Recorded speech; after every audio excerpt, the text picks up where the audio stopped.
Roku Sports Channel. We come to you from Kinnick Stadium in Iowa City, Iowa for the finale of this two-game set between the Savannah Bananas and the Firefighters.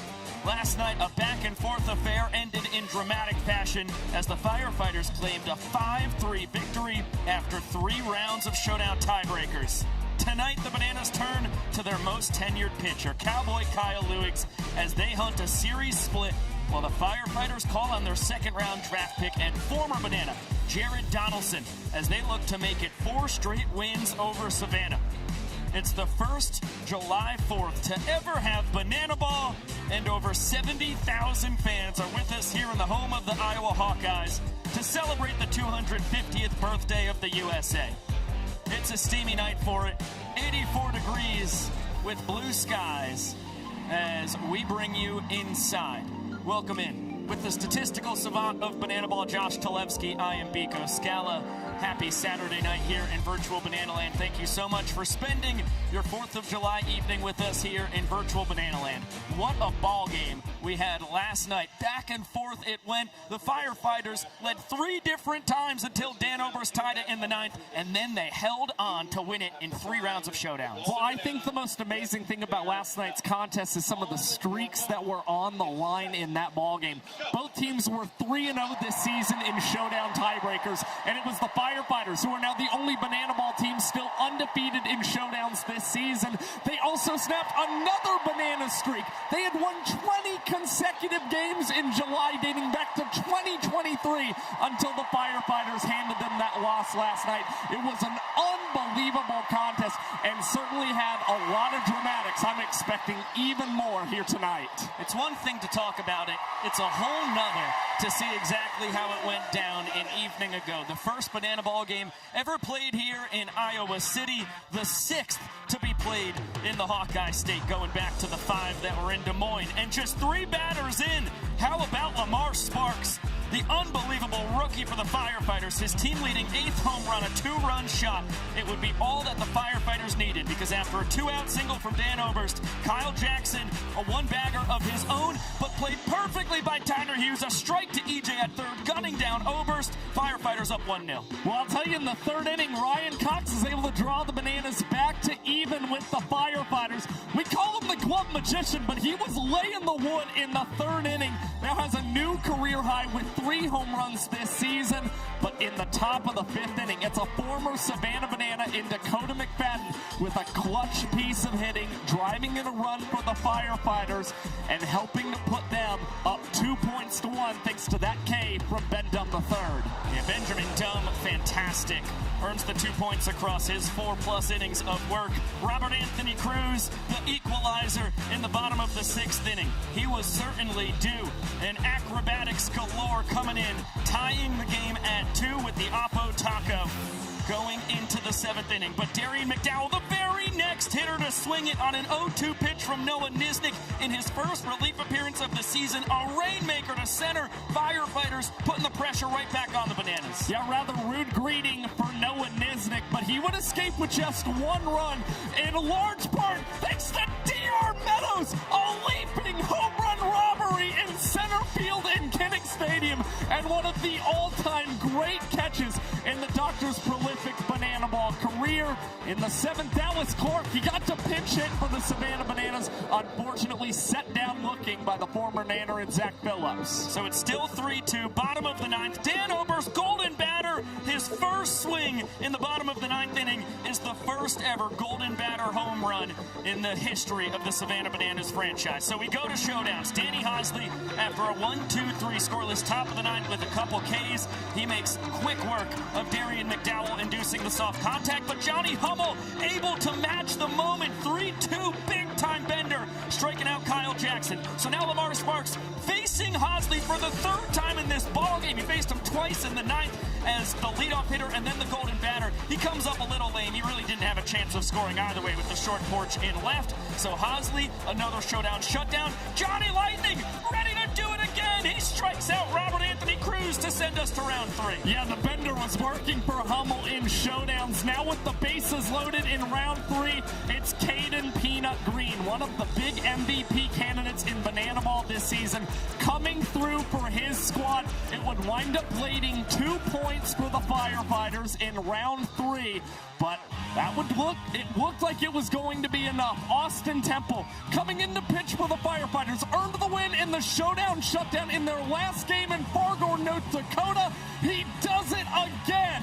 Another showdown shutdown for Austin Temple, and the Firefighters coming out on top 5-3 on night 1 in Iowa City. And it's not just 3 straight wins for the Firefighters over the Bananas. You mentioned it at the top, Josh. This ended a 20-game win streak for the Bananas in July, going all the way back to July 15th of 2023, Durham, North Carolina against the Party Animals. July, by far the best month in the history of the Bananas. I mean, this is when we see the Bananas really round into form more than any other. That .867 winning percentage, far and away the best in this team's franchise history. So the Bananas hopefully going to get back in the win column here tonight. But I'm telling you, this Firefighters pitching staff has been really elite, especially against the Bananas in the last couple of ball games. For more on that, let's chat with Zach Staten down on the field.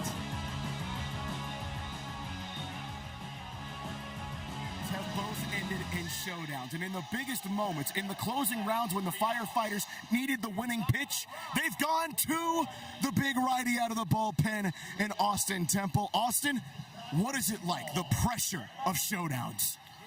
To be completely honest, I was telling some of the guys yesterday, like, I don't really feel the pressure all that much. With these fans out here, they bring the energy. I really don't think my heart rate got over like 60, to be honest. You struck out a former World Series champion in Jackie Bradley Jr. Then you come here, 70,000 people here at Kinnick Stadium, and you end it with another strikeout. What is it about those moments that just makes you feel right at home then? Really, it's just me and the catcher out there playing catch. Just got to execute pitches, and that's what I've been doing. All right, now you can see his hair very much looks like Goku from Dragon Ball Z, so are we starting to call that curveball, Kamehameha, or maybe a little spirit bomb finishing action here? We can go with a little Kamehameha. There it goes. Whether you want to call it a Kamehameha, whether you want to call it a spirit bomb, or how about this, maybe the Temple Runner? Maybe the Temple Runner. Who knows? Maybe. What we can call him is unbeaten in showdowns, boys. Flame on! Yeah, what a couple of weekends for Austin Temple in showdowns. And what a time we had just a couple hours ago. The 4th annual BTV hot dog eating contest. Jose Benitez, Zach Staten, and the 2-time champion, Josh Talevsky. Who would reign supreme? We'll find out next.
Sports Channel. We come to you from Kinnick Stadium in Iowa City with over 70,000 fans here for the grand conclusion to this two-game set. The Firefighters, the victors last night.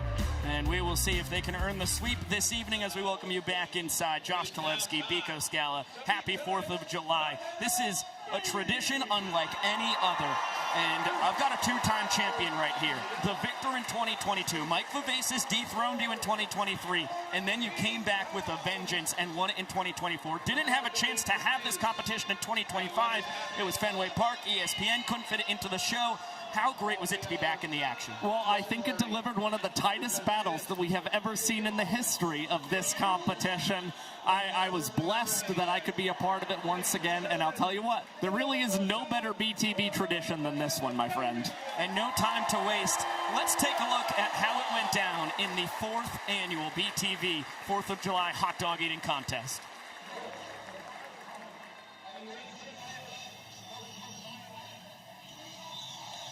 Welcome in, friends, to a tradition unlike any other. It is the BTV Hot Dog Contest. It goes all the way back to our nation's inception back in 1776. This, of course, the 4th annual BTV Hot Dog Eating Contest. I was so bad as a competitor in the first 3, I have been demoted to hosting. I am Biko Scala, and what an honor it is to get to meet our competitors here today. It starts with the rookie, both in the sport and in the competition, out of Las Piedras, Puerto Rico. Jose Cheito Benitez, what is the strategy today? I don't have any strategy. I don't have any expectation. We don't have hot dog contest in Puerto Rico, so I don't know what to do in here, man. And so I don't have any words right now to describe how nervous I am right now. Look at that. Look at that. Completely makes sense. The nerves are racking high for Mr. Benitez. Now, Zach Staten, 2nd year in the sport, 1st year in the BTV hot dog competition. How are you feeling going into this? Let me tell you, Mr. Scala, we're going to put them dog by dog down. 1 dog, what? 2 dogs, what? 3 dogs, what? We're going to put every dog down, and that's the bottom line, because the Fireside Chatter said so. Now that's the mentality that might just get Mr. Staten an upset, but he's going to have to take down the defending champion out of Madison, Georgia, Josh Talevsky. This is your 4th time in the competition. What's it mean to be facing these rookies here today? You know, I don't really know their strategy, so in a sense it's a little nerve-wracking for me, but I believe in my heart. I believe in what I expect these dogs to taste like this afternoon, and I want to do this for Neil Trumler. You know, I want to continue to uphold a high Trum Dog standard that he set for all of us in the company. It's a high bar that Talevsky has to reach here, and there is no time to waste. It's the 250th birthday of the United States of America, so our competition will be 2 minutes and 50 seconds long. On your mark, get set.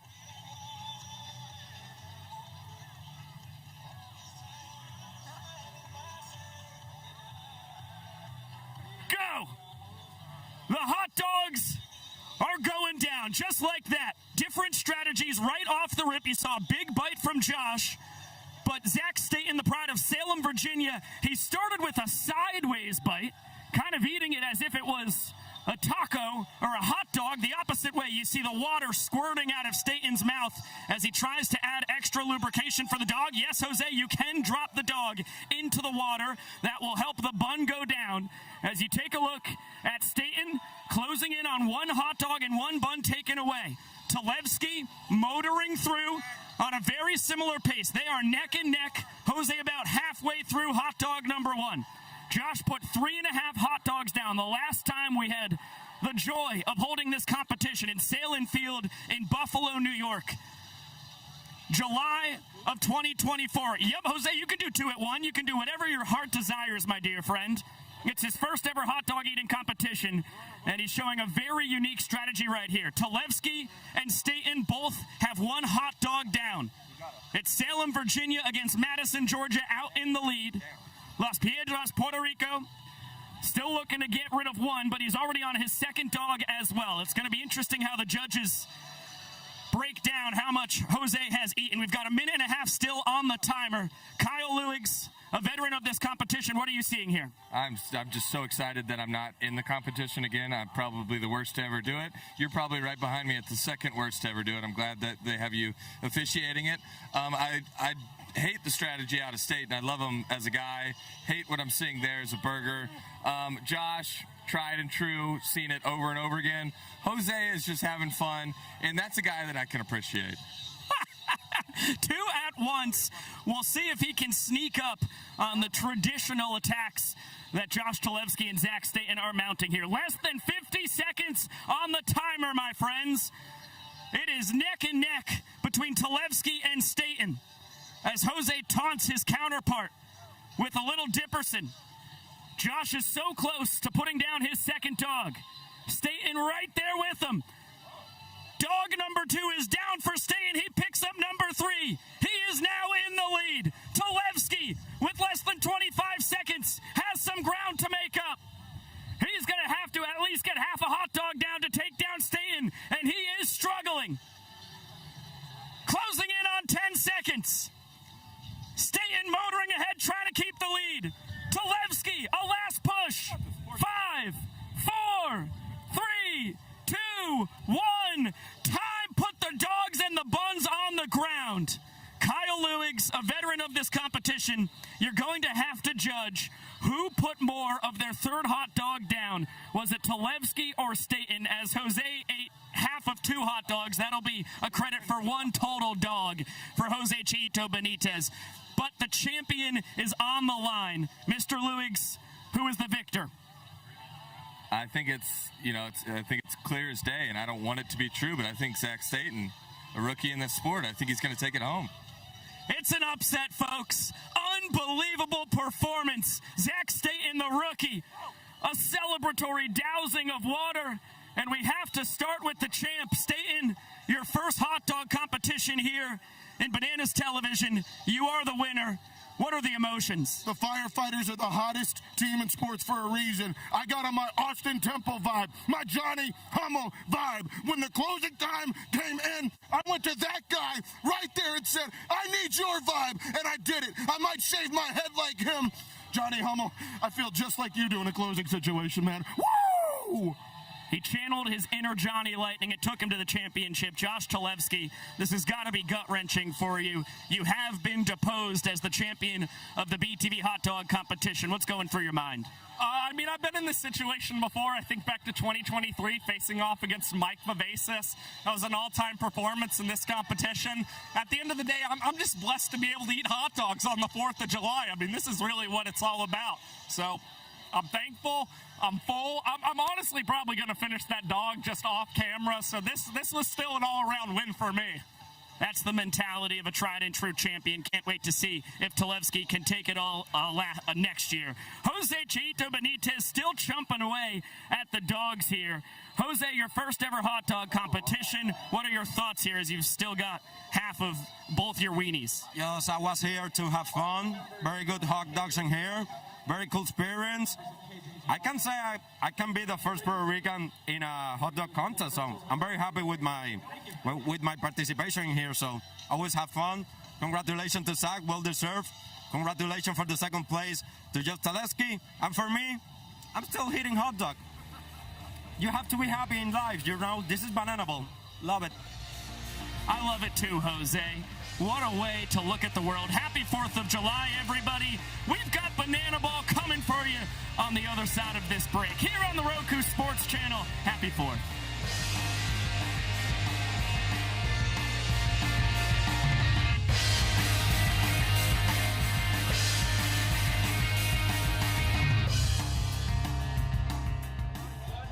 Thrown out of the game. Swing the bat. Number 5. Batters can steal first base. Number 6. There are no walks in Banana Ball. Ball 4 is a sprint. The runner can go as far Hey, as they YouTube, want. it's just us. Hi, YouTube. I'll take over here for a second to Boss Fan 1737. Many of the others in the YouTube comments, my DraftKings and FanDuel bettors, I apologize. I'm sorry. I let you guys down just a little bit. but I hope you had as much fun as I did. 'Cause don't get me wrong. I ate hot dogs, and I am better for it. And you ended up putting down 3 dogs once the timer was finished. Oh, yeah. You put a close on that final weenie. Big time. Glizzy Gladiator. That one was just for pleasure, not business. No doubt. Love of the game. You still have 2 of the 4 BTV hot dog eating contest championships, and you'll be trying to make it number 3 next year, no doubt about it. It's just an added chip on my shoulder, I'd like to think. And I appreciate a little good motivation. Oh, yeah. You've got a new big bad. It's Zach Staten. Forget Mike Vivacis. And you know what? Who knows? Maybe we'll do it in Grayson Stadium proper next season, and we'll truly do it with the Trum Dogs. I know. And if we could get Vava back involved. Oh, my God. And Staten. We get the all-time greats. Get the Kyle all-star back in it. Yeah, the all-star cast. For the 5th anniversary. I don't think Kyle and I ever got past 1.5 hot dogs in our illustrious contest careers. Man, bad time to be wearing the Roku headband. I feel like I let them down too. Oh, I'm so happy we got to do that. Shout out our wonderful producer Chad Reese for making sure that we had the time, the dogs, and the means to make it happen again. That warmed the heart. My 4th of July is complete. The rest is just icing on the cake now. Haven't even seen a pitch yet.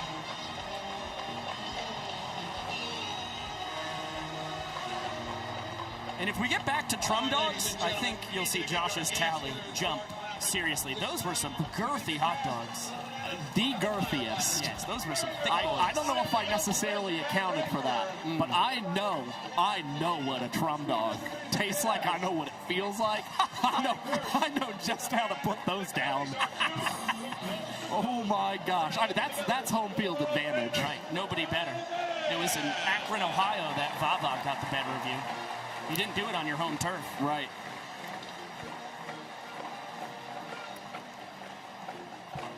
They are keeping the beat and bringing the heat. Please welcome the Firefighters. The greatest show in sports has made its way to Iowa City for the first time ever. Kinnick Stadium, home of the Iowa Hawkeyes football team, hosts this 2-game series between the Savannah Bananas and the Firefighters. What a scene! The 20 and 15 Savannah Bananas, a half game out of first place, and the Firefighters at 15 and 21.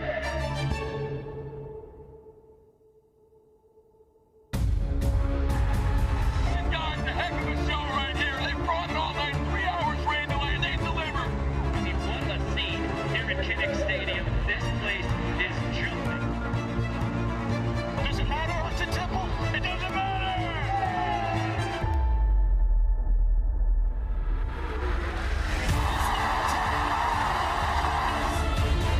Swing and miss. Johnny Herman again. The Firefighters. An unbelievable 5-3 win.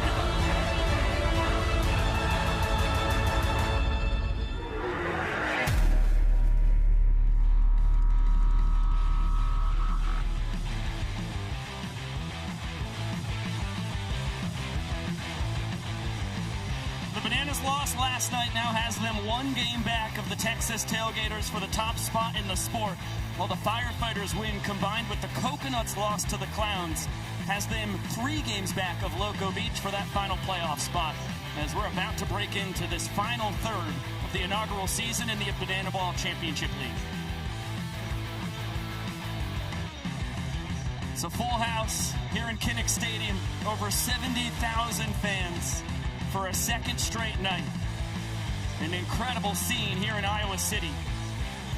They are on their feet, and they're about to be moving it and grooving it. Let's get it on down to Jesse Cole for the fan warm-up. Are you ready for this?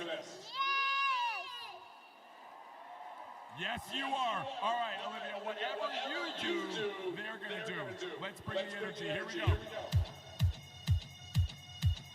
Good job.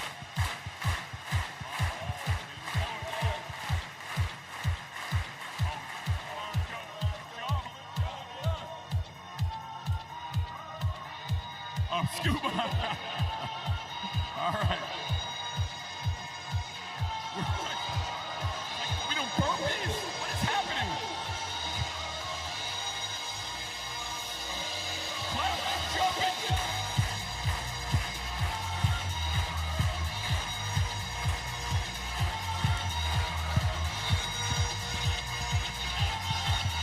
Good job, Olivia.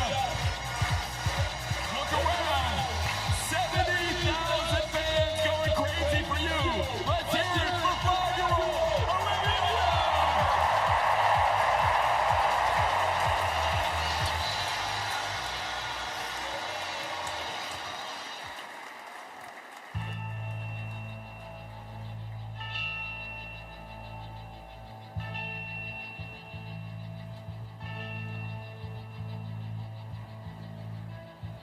Ladies, gentlemen, boys and girls, and potassium enthusiasts from around the world. Tonight, you and thousands of your friends here live and millions more watching at home have gathered to witness something beyond your wildest imagination. From Montana to Savannah, from the Isle of Man to Tokyo, Japan, the Banana Maniacs come from across the globe to witness this. This is not baseball. This is the crucible. The fastest, hungriest, and most entertaining players are forth. This is a game of the fans, by the fans, and for the fans.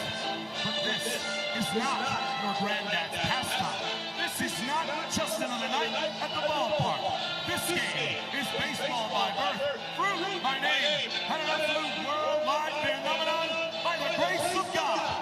This is the time for all 70,000 people in the stadium tonight on the 4th of July to get on your feet and give me your voices. Because this is the greatest show in sports. Ladies and gentlemen, this is Banana Ball.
Designated hitter number 19, Dan Oberst.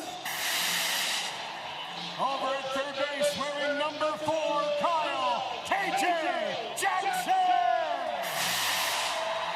The right fielder, number 2, Reese Superman Alexialis. The extra hitter, number 7, Ty 2-Fly Jackson. Behind the plate, numero 1, the captain is Bill Roy. At shortstop, number 6, our glove magician, Ryan Cox. In left field, number 15, we call him Robert Anthony Cruz.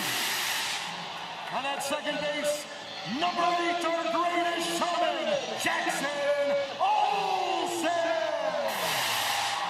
On the mound, number 12, Cowboy Kyle Lewis. The Savannah Bananas are led by Tyler Gillum, assisted by Adam Viro Virant, Ryan Kellogg, Bryce Stover, and Reggie Horton. Ladies and gentlemen, we ask now that you please rise if you're able and remove your caps. Here to honor America with the singing of our national anthem, please welcome Jason Frew. Oh, say, can you see by the dawn's early light what so proudly we hailed at the twilight's last gleaming, whose broad stripes and bright stars through the perilous fight o'er the ramparts we watched were so gallantly streaming, and the rocket's red glare, the bombs bursting in air, gave proof through the night that our flag was still there. Oh, say does that star-spangled banner yet wave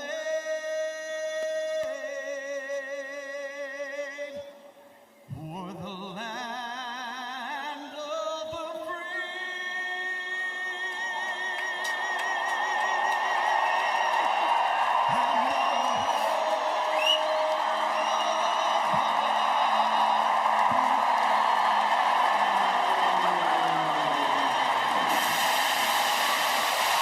Ladies and gentlemen, Jason Frew.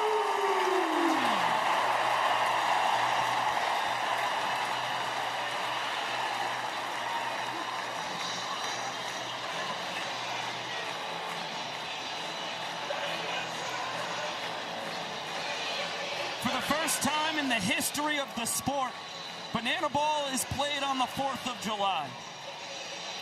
And what a 4th to pick, the 250th birthday of the United States of America. It's the conclusion of this two-game set. The Firefighters, a 5-3 win after 3 rounds of showdowns last night to make it 3 straight victories over the Savannah Bananas. Today they go for the sweep. The Nanners looking for a series split as we welcome you back inside. Happy 4th of July. That is Josh Talevsky. I am Biko Scala. Thank you again so much for spending your 4th with us here in virtual Banana Land. What a heck of a way to have our final Banana Ball game before all 6 teams take a 2-week break. And I'll tell you what, both of these teams want to win this game very bad. Now, it's obvious for the Firefighters. They're still trying to be one of those top 4 teams in the seeding to make the Banana Ball playoffs at the moment. But for the Savannah Bananas, talking with Ryan Cox before the game today, he said he does not want to forget that his team wants that #1 seed in the playoffs come October. And he doesn't want them to feel like they got too much time off either from this 2-week break. So they're trying to stay within reach to get that #1 seed. And we'll see if they can get that victory here tonight on the very first 4th of July game in Savannah Bananas Banana Ball history. Heck of a pitching matchup for the occasion as well. It is the 9-year Banana, Cowboy Kyle Lewis, tied with his battery mate Bill Leroy for the longest tenured Banana Baller pitching matchup here tonight, presented by Applebee's. On the other side of the coin, it's Jared Donaldson, a guy who was a collegiate Banana in 2022, 3 world tours with the Nanners, now on the Firefighters pitching against his former team. And you've seen Donaldson continue to evolve throughout his career, and he can thank Cowboy Kyle for a lot of that. He was under his tutelage for a really long time when he was wearing yellow. Now, the interesting aspect of this matchup, Donaldson making his third start this season against the Savannah Bananas. This is Cowboy Kyle's third start of the entire season. So it's kind of drastically different situations for both of these guys, but I know that they're going to relish this opportunity to face off against one another. Let's feast our peepers on the defense behind Kyle Lewigs. For his Savannah Bananas, left to right in the outfield, the usual suspects: Robert Anthony Cruz, D.R. Meadows, Reese Alexiadis. Third to first, it is Kyle Jackson, Ryan Cox, Jackson Olsen, and Alex Ziegler, the designated fielder, who will be in there defensively. We expect a majority of the game in the place of Max Young Goldberg, with Kyle's battery mate, as we've mentioned, Mr. Leroy. And we saw Ziegler help the Bananas fend off the Equalizer Point last night. 5 trick plays for the Savannah Bananas. Meanwhile, Ryan Cox, in his last 6 games, he has 16 trick plays. He hasn't missed a single one. He's been dynamite. It's a no-joke offense on the other side of the field. The Firefighters at the top of the lineup, their best bat, Caden Green, having an unbelievable second season in the sport, currently riding an 18-game on-base streak. Behind him, Armando Becerra, the former Banana. Then Lamar Sparks, the rookie who homered last night. Followed by Eric Jones Jr., second most homers in Savannah Bananas history. Then Darian McDowell, another home run hitter for the Firefighters last night. Followed by Tyner Hughes, Dalton Cornett, South Trimble, Mason Maxwell, and another former Nanner in Dakota McFadden. These teams know each other oh so well, and a lot of bragging rights on the line here tonight. Let's get it down to Jesse.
It is now time.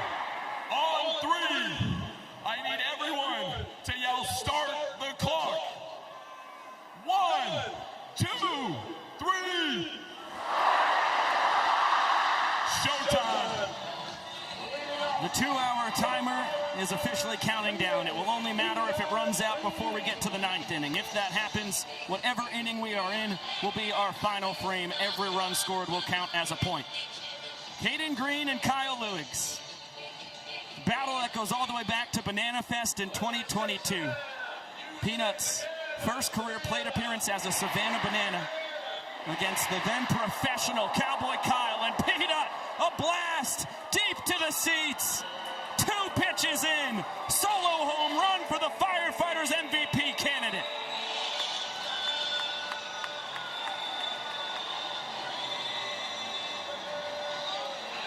Peanut getting the circle the bases. His first home run since May 29th against the Texas Tailgaters. And his team-leading 45th hit this season. There is no one who has provided more to this offense than Peanut, who's with Zach Staten. Caden Green, first swing, home run. Are you kidding me? Man, that felt really good. That was electric. Felt really good. Oh, it did. 3 in the year. We might need to call him Three Nut. We'll have to focus group that one, Zach. Oh, man. Peanut's first career plate appearance against Kyle was a single. And now Armando Becerra, who is Green's Coastal Plain League Bananas teammate back in 2022 as well. Frozen rope off the netting, just a few feet more toward the right field side of that netting, and he would have had himself a solo home run.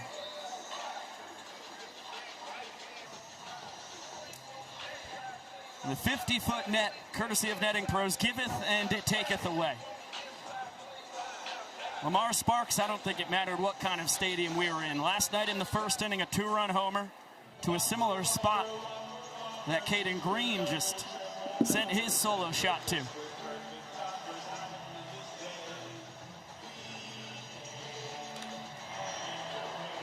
Ryan Cox between the leg transfer. Rack will twist it. The left fielder in the rover spot in the middle of a very important double play for the Bananas. Yeah, and that's Lamar Sparks' 9th double play that he has hit into this season, leading all players. Hits the ball really hard, and sometimes that means it's on the shortstop incredibly quickly, much like you saw there for Ryan Cox.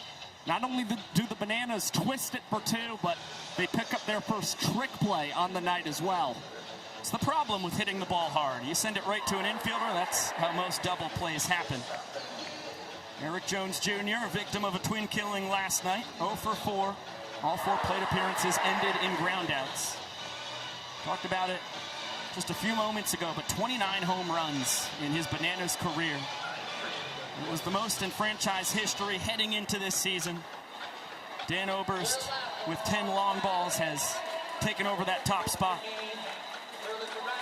And if there's anyone who's a little nervous facing off against Eric Jones Jr., it's Cowboy Kyle Lewis. He said that he expected this to be the EJ revenge tour when he was facing off against his former teammates.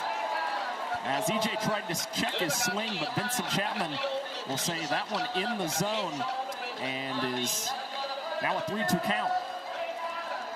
That will be ball 4, our first ball 4 sprint of the ball game. All 7 fielders behind the pitcher and catcher have to touch the ball before it's live. Alexiadis was that 7th and final fielder.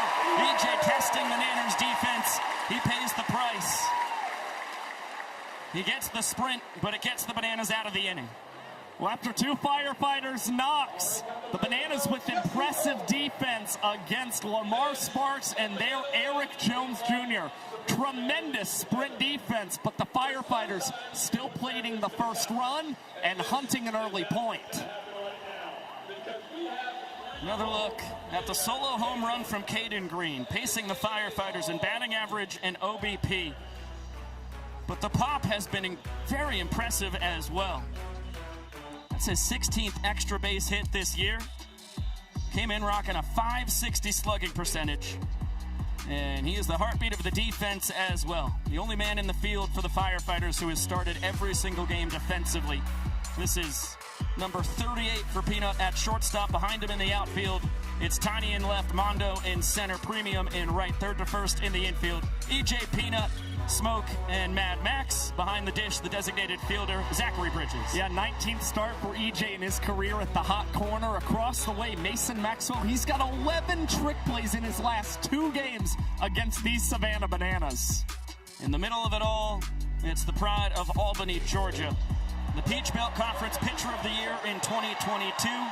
He parlayed that straight into a Coastal Plain League championship as the ace of the Savannah Bananas and stuck around to have a very impressive banana ball career. Firefighters nabbed him in the 2nd round in the inaugural banana ball draft back in November, and he is their team leader with those 57 2/3 innings pitched. Yeah, he's been phenomenal for the Firefighters. You see 6 strikeouts the last time he faced the Bananas, which tied his season high.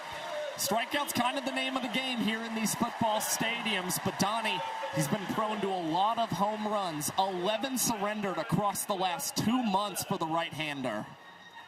And nobody knows Donaldson better than this Savannah Bananas starting lineup. Everybody except Max Young-Goldberg in the 2-hole was a teammate of Jared Donaldson for at least a season. It's DR at the top, then MJG. You see Oberst, Cox, and Cruz, the 3 home run hitters for the Nanners last night. And chasing a run 1 inning in. Firefighters earned the point in the first inning last night thanks to the Lamar Sparks 2-run shot. Now Jared Donaldson and company trying to make the solo homer from Caden Green hold up. D.R. Meadows has something to say about it. Peppers that off the netting. And the inning tying run is aboard just 2 pitches into the bottom of the first as Meadows nearly takes a tumble getting back to the bag. Just a good clean piece of hitting for D.R. Meadows. He had a 9-game on base streak snapped last night and able to reach early as Maxson Goldberg takes a mighty cut and comes up empty against Donaldson. Knocked down by Maxwell. Only plays at first. He makes it. Good cover by Jared Donaldson. Nice PFP by the Firefighters. Big first out as the innings tying run advances up to second. Well, Mad Max, he's got such a big frame. He uses it to knock down that banana ball. He is not afraid whatsoever to just use his body, make a little contact to be able to make that out. And Donaldson, an impressive job getting off the mound very quickly and knowing the cover in that situation to record the out. Got a quick look at fantastic numbers from Dan Oberst. Here in his 5th Banana Ball World Tour, 8th year as a Savannah Banana, and pacing this offense. Bouncer over the head of Donaldson. Attacking it is Tyner Hughes. Oberst using the wheels to beat it out. That's the left fielder for the Firefighters. With the short porch and left, they're using Tyner up the middle. He's very versatile, has played a ton of second base this season. Very athletic play, but Oberst, even though he's nursing a sore thigh, able to beat the wrap. Yeah, he's been dealing with some thigh and hip issues, but great hustle from Oberst. He's going to stay on the bags as well for the Bananas. And I'll tell you what, it's early in this ball game. Firefighters not electing to try and use their challenge quite yet. They might want to save it for later in this ball game in a much more important situation. Phenomenal numbers for Kyle Jackson once again. Here in his 2nd full tour, 3rd year as a Banana. A ball and a strike on the Bananas' 3rd baseman. It's .486 on base percentage, pacing the squad. You saw his OPS north of 1,000. 4th in the BBCL. Jared Donaldson's best pitch, the splitter. He'll attack lefties with the slider down and in as well. In control with the 1-2. Fastball called, strike 3. Pitch KJ backwards. Not what he was looking for on the 1-2 at all. He is frozen and back to the dugout. Yeah, and a lot of frustration from Kyle Jackson walking back to the dugout as well. You can see it in that body language. Might have been a bit inside, but it's the frame from Zachary Bridges serving as the designated fielder. Now back-to-back games that really helped sell a strikeout for Donnie. So Reese Alexiadis. His 10 walk-offs lead the Savannah Bananas, 2nd most in the Banana Ball Championship League, only behind Kyle Martin.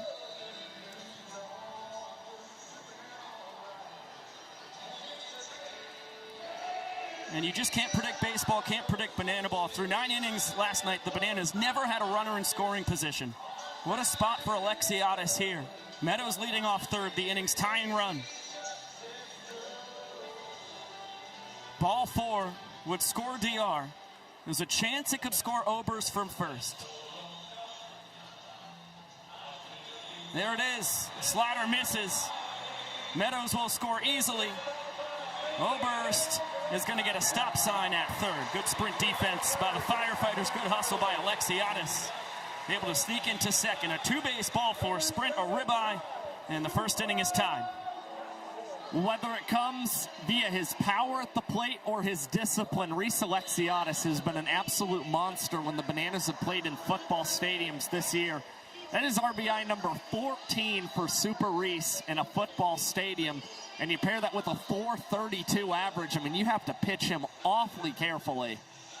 A wry smile from Ty Jackson as he cuts and misses on the first pitch from Donaldson. Breaking ball. Swing and a miss again. 0-2 pitch. Wow. Good morning, good afternoon, good night. Looked like a trio of sliders, the White Castle special. Donnie's secondary strikeout pitch. He fools Ty Jackson and is able to limit the damage to just 1 run to keep this game tied, 0 points apiece. Well, look, for the Bananas struggles with runners in scoring position. That was a nice job by them, being able to manufacture an early run and keep it knotted at 0. As it's time to go down to Sam Bauman on the field. Yeah, guys, an important topic to get into, especially on our 250th birthday as a nation. We've had George Washington, Francis Scott Key, Betsy Ross, and Split. Pivotal icons of our nation. And Split now is up for the Mascot Hall of Fame. Split, you've been nominated. Walk me through the emotions, if you can. It's big. It's about time. He knows the importance of life, liberty, and the pursuit of mascotdom, guys. And, sorry, there's more. One hand on top of another, we're building towards a future, a brighter America. Split, what would it mean to have the votes of our nation go to you for the Hall of Fame? It would touch him in his heart, in his pec, and it's all he could ask for, guys. Voting is our constitutional right. I've never done it other than American Idol, but I've heard about it, and now you have the chance to change America's history for the next 250 years. Guys, get Split into the Mascot Hall of Fame. This is your chance. MascotHallOfFame.com, July 10th. Let's change America for the better. Powerful message, Sam. Split, you've got my vote. That was a compelling case right there.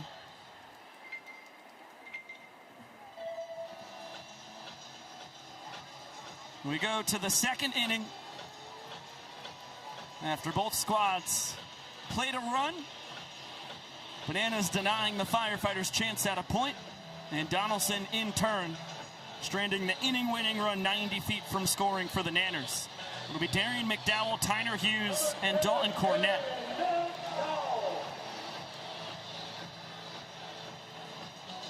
As the pride of Richmond Hill, Georgia, out for his second inning of work. Kyle Lewis misses with the slider low and away. Spent childhood in Arlington, Texas, with Richmond Hill, where he was a star at Richmond Hill High School. Got himself to the University of North Georgia. Shared 4 years with Bill Leroy there, his catcher, together here in their 9th seasons with the Bananas.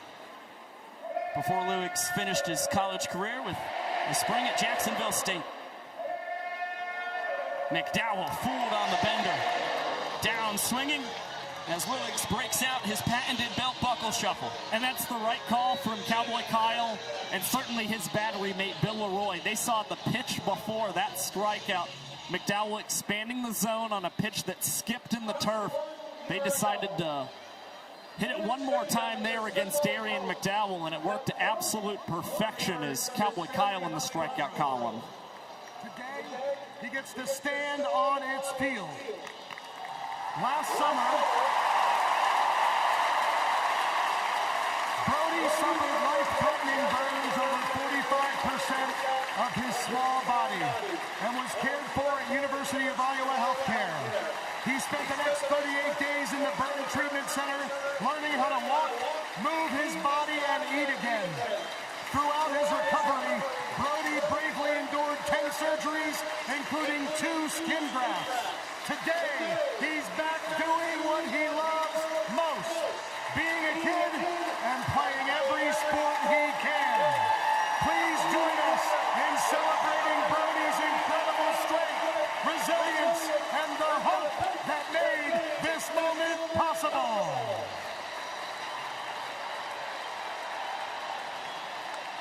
Fans, one more time for Brody. What a special moment.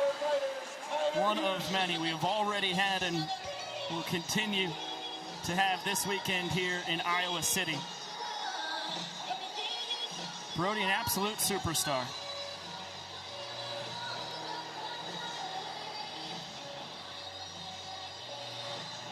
Awesome for Tyner Hughes to get to be escorted up to home plate by a legend like Brody. Is Tiny, pride of Dyer, Tennessee, ahead 2-0.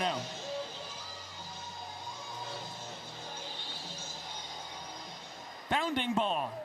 Ryan Cox between the legs, right to the chest of Alex Ziegler. Second trick play of the ball game for the Nanners, both of them authored by the Glove Magician. And this is what you want to see from Cowboy Kyle Lewigs. Getting some punch-outs and keeping the ground balls coming. 46% of his total outs this season have come with trick plays. And that's certainly a key reason why the Bananas wanted to give Lewigs the start in tonight's ball game. Dalton Cornett moved down to the 7-hole. Might be the most dangerous 7-hitter in the sport as Jackson Olsen fielded and thrown between the legs. Alex Ziegler twisting behind the back at first. Double trick play to put a bow on a 1-2-3 inning for Kyle Lewigs. A masterful double trick play to end things for the Nanners, and 4 trick plays already for the guys in yellow. Out to a hot start to deny that equalizer point.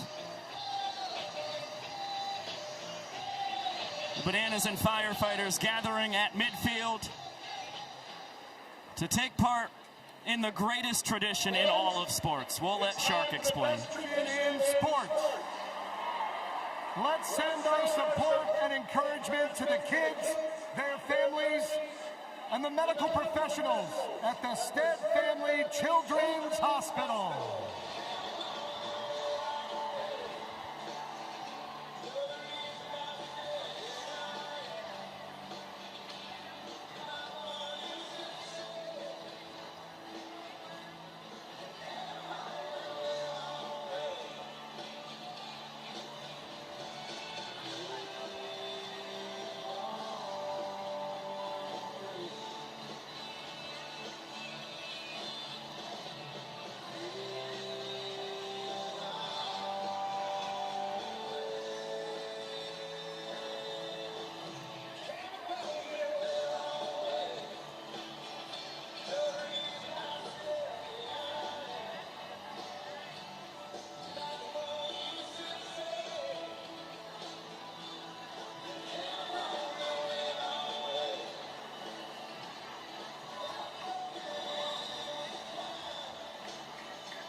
It's one of the best game day traditions in sports, and it's all for the kids. Thank you, fans.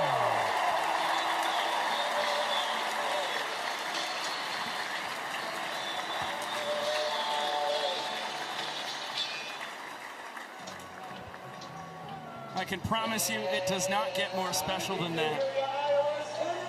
So cool to see from afar. Every single Iowa football game, it happens after the first quarter. But getting to experience it in person is a whole nother thing.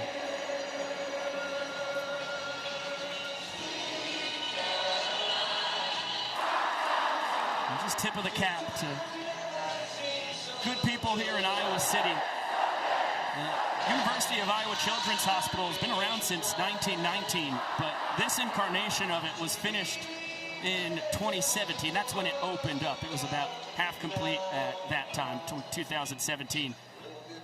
And it's just ingenious. I mean, I can't think of a better place to put a children's hospital where their spirits and their families' spirits, the medical workers can all be lifted by the Iowa Hawkeyes football team and 70,000 plus fans that attend every football game here. And so blessed that we get to share in that tradition here for 2 nights of banana ball in early July. I mean, they all get to share in one of the great joys in this state, which is Hawkeye football. I think that's really what says it all right there. And not only do they show support for all those Hawkeye players, but they've certainly been doing it for the Bananas and Firefighters. I mean, you saw that one-piece flag, kind of a nod to Reese Alexiadis up there in the Children's Hospital. So cool. Bill Leroy, only 2 plate appearances last night. Went down swinging in both of them. And then was pinch hit. 9th inning, golden batter. His teammate across the last 8 years, Dan Oberst, and in his stead, of course, Oberst hit the game-tying home run. Talked to Bill after the game. He said, how could I be upset about that? This is a guy who comes to the dish every time with the utmost confidence. Really thought he was going to leave the yard against Dylan Porter last Sunday in Eugene, Oregon. ended up being warning track power. Always wants the bat in his hands in the biggest moments.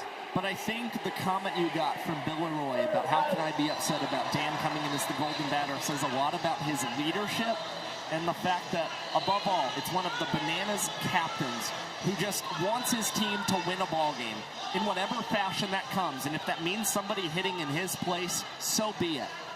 He earns the ball for a sprint against his longtime battery mate, Jared Donaldson. And Leroy will slam on the brakes after rounding first. Inning-winning run is aboard. JT Sokolov, the rookie designated runner, will take Leroy's place.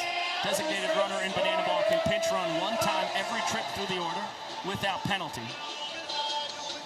As the full capacity crowd enjoys the walk-up of Ryan Cox. We had him out on the Party Plaza earlier today.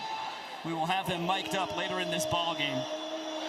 It was one of the cooler moments that Josh and I got to experience, was Cox with his walk-up on the stage.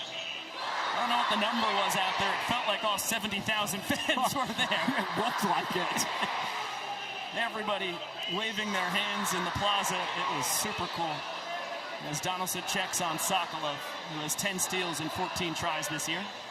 Well, Cox has got cool history with Iowa. I mean, you saw a home run from him last night, but way back in 2023, that's the place where he broke out one of his legendary trick plays, the Professor, for the very first time.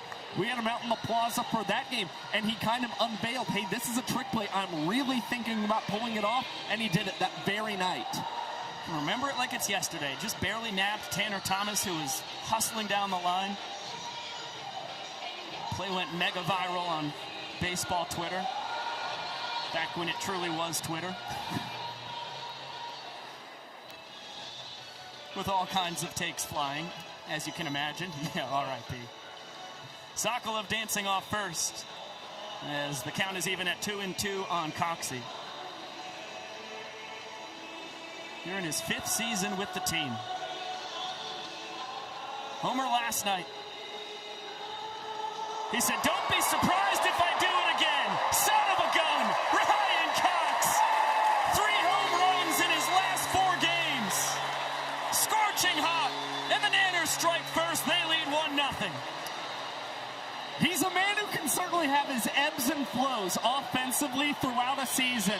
But Ryan Cox said he had extra motivation to try and lead the yard because when he got to second base, he said he wanted to do his own very special wave to the kids up in the Children's Hospital. He did it last night, and now he gets to do it for a second straight game as the Bananas jump out to the lead tonight. Hey everyone, for those who don't know me, I'm Ryan Cox's best man and best friend. Now, I've seen this dude step up to the plate more times than not. He's fouled some off, he's swung late, and he's been early. Just a little. We won't talk about that though. But when he connects, he makes something so magical happen. Just like we witnessed here today. In life, there may be highs and there may be lows. Sometimes you'll get a curveball, but I won't talk about that.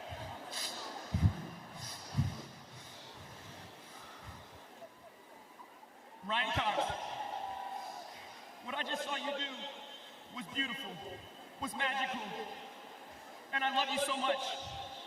You are my best friend. You are my BFF. You are my bestie. You are my bro from another mom. But Ryan Cox, I love you so much.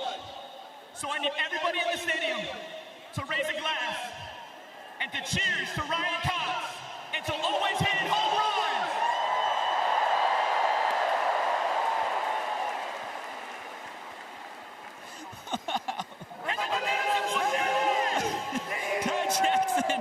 Straight from the heart. Those beautiful words christening the 2-run second inning walk-off home run from Ryan Cox as we watch Banana Ball here on the Roku Sports Channel.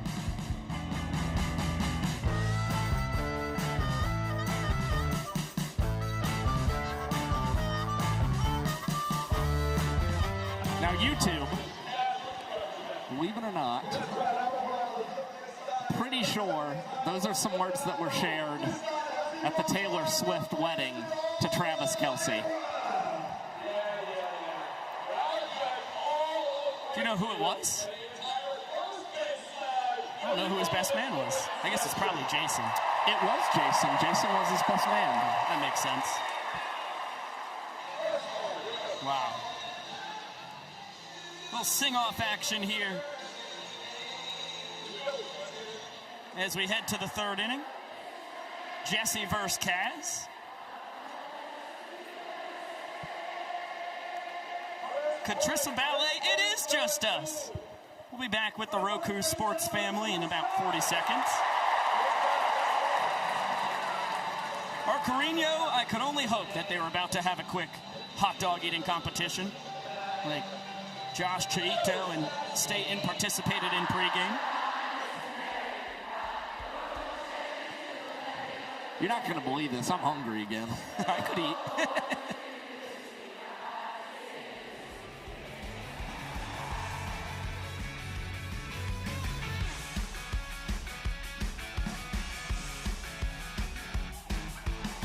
When you play banana ball in a football stadium, it's going to have to be with some funky dimensions. This is as extreme as it has ever been. Short porch, 180 feet to left field with that 50-foot net courtesy of Netting Pros cutting down many would-be home runs. It's 250 feet to straightaway center. Deepest part of the park is 384 to right. It's 351 down the right field line. And the Stead Family Children's Hospital, 552 feet from home plate. And last night, Ryan Cox sent a ball to the land of good and plenty. A wave to his friends in the Children's Hospital who he visited with a day before. And Cox gets to do it 2 straight nights. And now with us on the mic, Ryan Cox. First of all, welcome. Second of all, what the heck is going on with you? Hey, man, I don't know. Seeing good pitches, making good swings. Josh talked about it last night, but felt like Nebraska was kind of the turning point. Made a couple minor tweaks. Felt like I had my approach back, and Bill drawing a good walk there leaves me in a position to be aggressive. So it's cool to put a good swing on and talk about what we talked about in pregame and give that moment to the kids. Yeah, if we can, Coxie, let's go into a little bit more detail. You told me the other day it was in Nebraska. You actually lined out to left field, but you didn't see it as a negative by any means. You saw it as a sign of really good things to come. So what specifically were you starting to lock in on at the dish? Yeah, I'm best whenever I'm playing center to left center and not trying to get too pull aggressive. My dad, when we were younger, we would always work in the cage. He would always say whenever I would end with that left center field line drive that I was dialed in and on. So felt really good seeing that in a stadium that was tough to see in Nebraska. And the next at-bat after that, I believe I doubled, and it was just kind of that confidence booster to say, hey, you know what, you can do this, or you can play it at that high level again. Great take by South Trimble, evens up the count at 2-2. Your guy Kyle Lewigs into his third inning of work. He's got the bottom 3 in the order here. Maxwell on deck, McFadden in the hole. Got it. Past the dive of Ziegler. Alexiadis will clean it up, and Trimble a big round of first. He thinks better of it.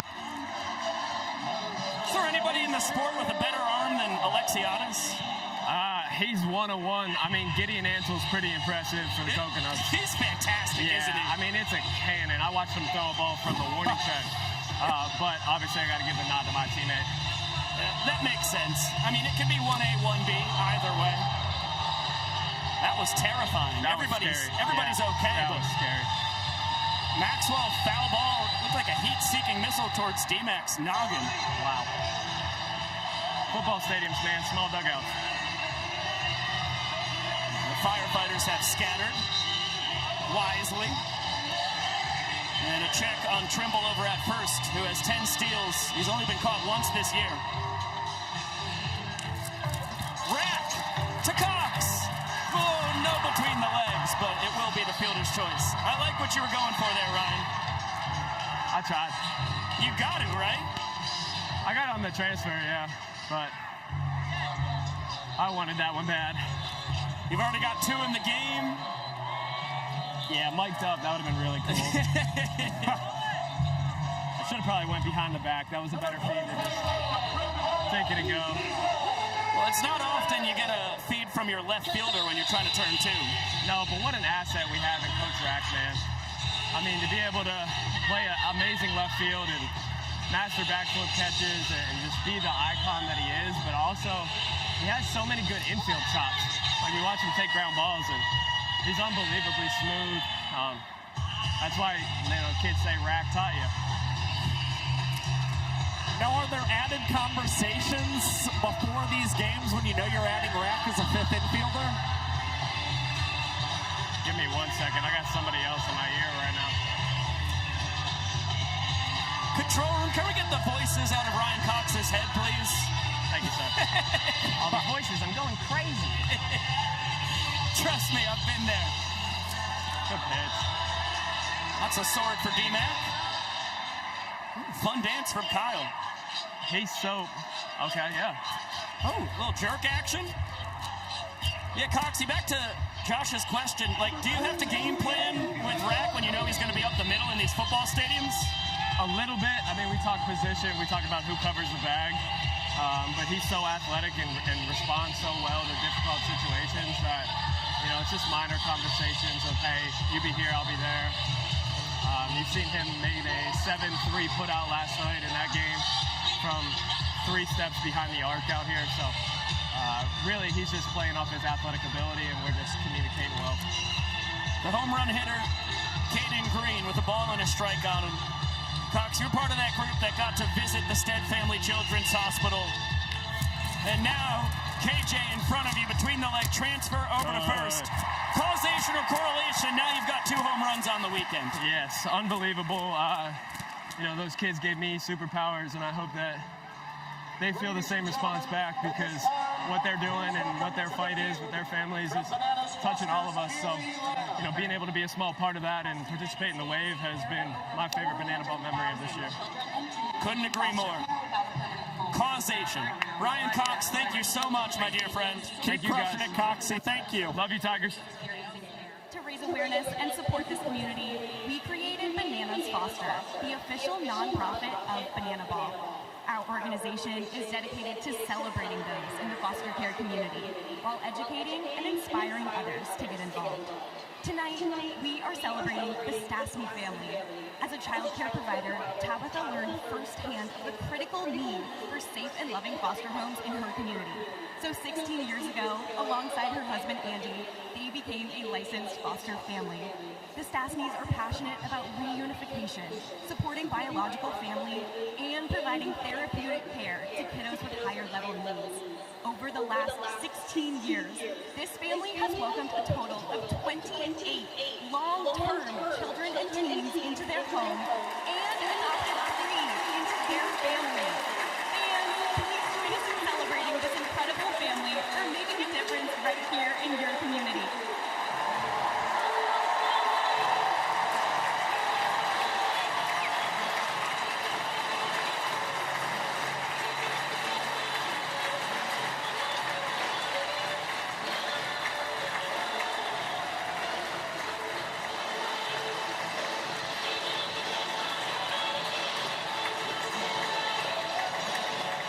Another massive shout out to the Stasny family, Tabitha and Andy, superheroes in the foster care community here in Iowa City. You can text BUNCH to 50155 to support foster families all across the country.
Banana Ball on Roku is presented by Applebee's. To the bottom of the third we go. Over 70,000 fans on hand here in Kinnick Stadium.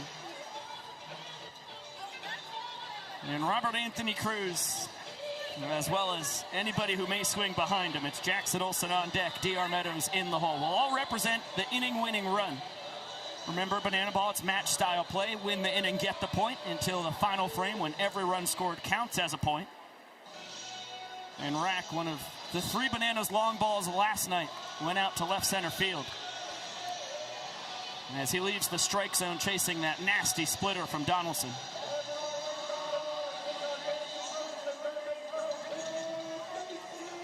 Gets it again, spits on that one.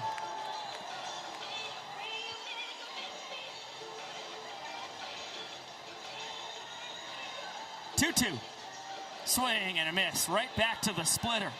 Donaldson, strikeout number 3. I mean, it's such a tough pitch to have to hit. We talk a lot about the Vulcan changeup for Danny Hosley having a low spin rate. The Jared Donaldson splitter, a very similar pitch as well in that regard.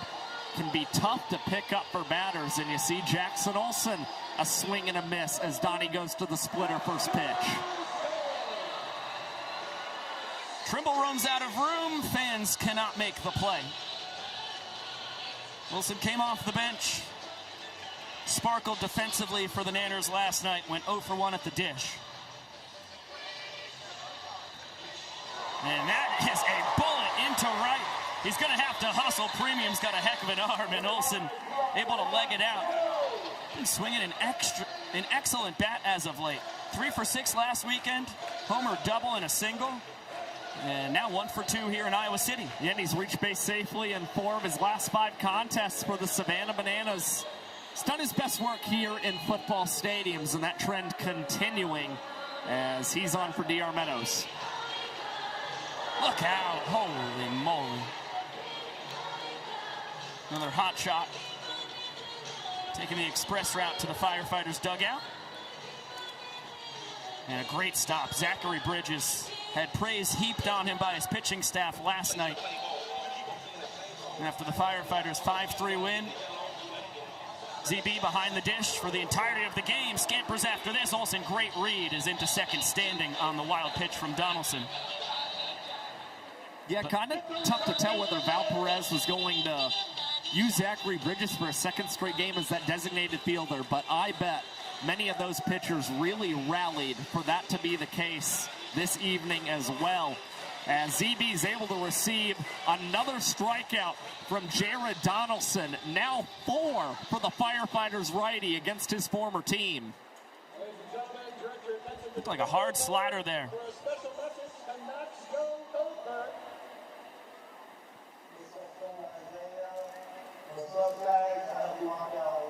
It's your friend Isaiah. What's up, Max? I hope you knock it out of the park. Hit a home run. You got this. It's easy as that, Max. Message from one of his good friends, got to hang out with at the University of Iowa Stead Family Children's Hospital on Friday. Looked like Max was doing a lot of arts and crafts with the kids up there, right up his alley.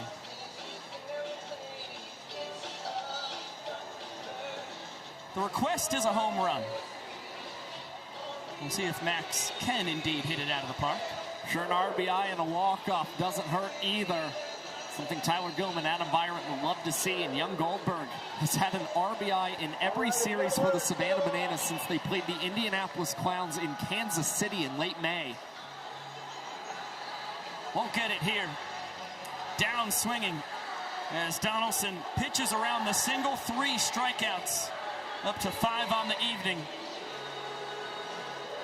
And is able to strand the inning-winning run in scoring position. Nasty work from Donnie. Let's get it on down to the young professor. It's the 4th of July, but it's not just any 4th of July. It's a very special 4th of July. It's the 250th anniversary of the Declaration of Independence. And as a former history teacher, I've been racking my brain. What's the best way to celebrate this? And that's when I came up with it. I pitched it to our team. I said, guys, I got it. Why don't we do a 250-year-old race? And they looked at me like I was crazy, just the way you're looking at me now, because, Professor, nobody lives to be 250 years old. And I said, I didn't say 250 years old. I said 250-year-olds. And that's what we have here on the field to celebrate the birth of our nation. And may the fastest 50-year-old win. Gentlemen, on your marks, wait.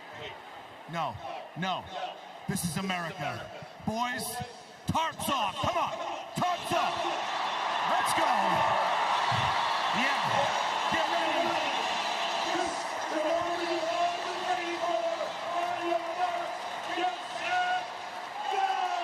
One of the greatest races in banana ball history. 250-year-old men. None of them with shirts. All of them running from end zone to end zone. And what a job! Barefoot victory! Carrying his shoes and shirt. Tremendous win! That is your champion of the 250-year-old race. That was exhilarating. Wow, that is the best and brightest in our country. They all came to Iowa tonight for the Savannah Bananas Firefighters game. And my goodness, I mean, that guy had a lead on the entire pack. To see that lettuce waving in the wind like that is just majestic.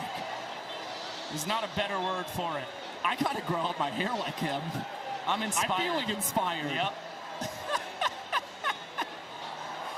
And now we pause to let all of the 50-year-old men get off the field while they, snap photos with Jesse Cole. Gotta seize the moment. C'est la vie. Jesse probably personally shaking all of their hands and telling them, great job. 250-year-olds on America's 250th birthday. That's got to be like a Guinness World Record, right? We've got to have some connections there at this point. We've got a handful. Can we get in touch with Ziggy's guy? Right, or Amadou. Yeah. Kyle Lillick's patiently waiting for the 250-year-old gentleman to exit stage left. Armando Becerra takes the backdoor bender for strike one. It's 2, 3, and 4 in the Firefighters lineup. Armando smoked the ball back in the first inning. Missed a home run by a few feet. Got knocked down by the 50-foot net courtesy of Netting Pros, and in a football stadium, that usually means you just get a single, and that's another scorcher from Becerra. Ricochet off the wall. Meadows able to keep Armando to just a single, but boy, he's got 2 rockets off his bat and 2 knocks for his troubles. Yeah, things are finally clicking for Becerra across his last 11 games. A .364 average, a double, 2 home runs, 7 runs batted in. And he's finally back up at the top of this Firefighters order, which is certainly where Val Perez wanted him the entire time. But Becerra getting too greedy here in the 4th inning. Bill Leroy, no troubles gunning down Becerra. It's the first time he's been caught stealing this year. It was a perfect throw from Leroy. And the first time this weekend, the Firefighters have even attempted to steal a base against the Savannah Bananas. Bill Leroy certainly seemed ready for that one. And cuts down yet another base runner this season. Big ol' swing and miss on the 2-0 from Lamar Sparks. Loud contact his first time. It just went straight to the Bananas shortstop. Turned into a 6-7-3 double play. And now a shattered bat. It's going to be a base hit. Bat dies a hero. Big turnaround first. Olsen there to clean it up and keep Sparks at first. I mean, that's baseball, that's banana ball. You crush the ball your first time, it's a double play. You hit a little flare out to right your second time, your bat ends up in two pieces, and you've got yourself a hit. A beautiful sport.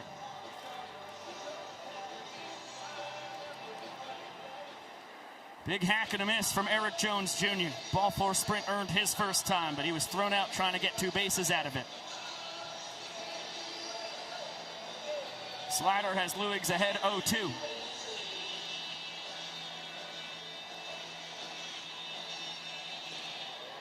And a cut and a miss. Three-pitch strikeout to take care of the former Twins and Mariners minor leaguer.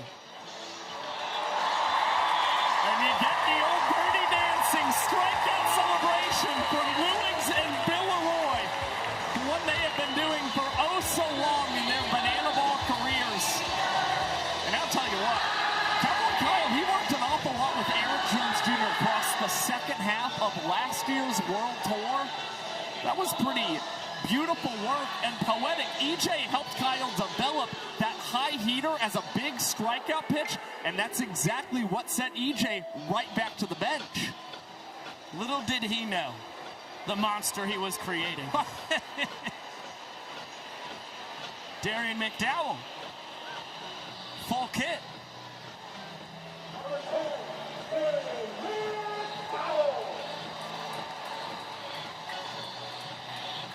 Wondering, hey, can I hit in this? He's gonna do it. Luig's got him swinging his first time, and this ball is rifled off the netting in left center. It certainly worked. Helmet went flying off. Premium's got himself a single. I think if you give McDowell extra gear, good results are in store for you. We saw him early in the season. He came up with the backpack across his back, and he hit a home run for the Firefighters. Now he's got a bunch of gear on. That is a laser beam straight into the net. Yeah, with the backpack on, that was after, golly.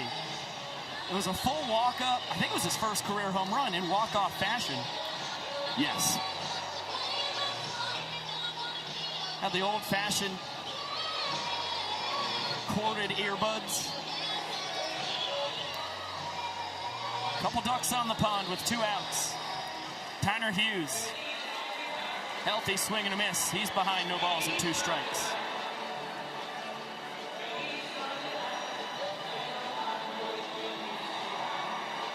Guy who is destined to be in this moment. His parents found a drawing from kindergarten Tanner made saying he wants to be a firefighter when he grows up. Certainly not the kind of firefighter he was dreaming of. But he's thrilled to be in the world of banana ball. As the over 70,000 fans clapping in unison for Kyle Luigs. The 0-2. Nice scoop by Leroy. Keeps the runners in place. Luigs still ahead.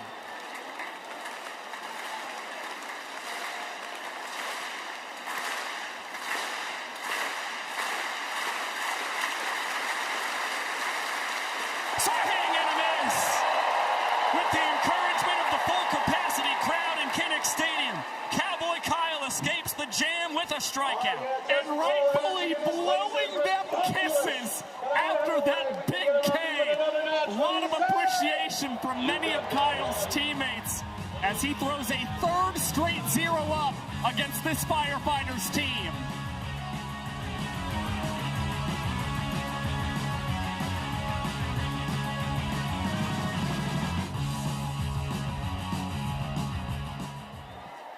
Here we go, Shark. Clap those hands.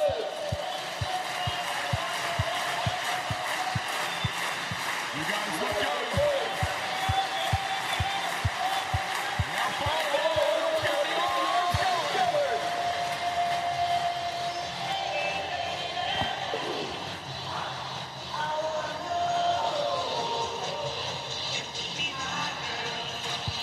Here we go.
Everybody out of their seats, moving it and grooving it here in Iowa City.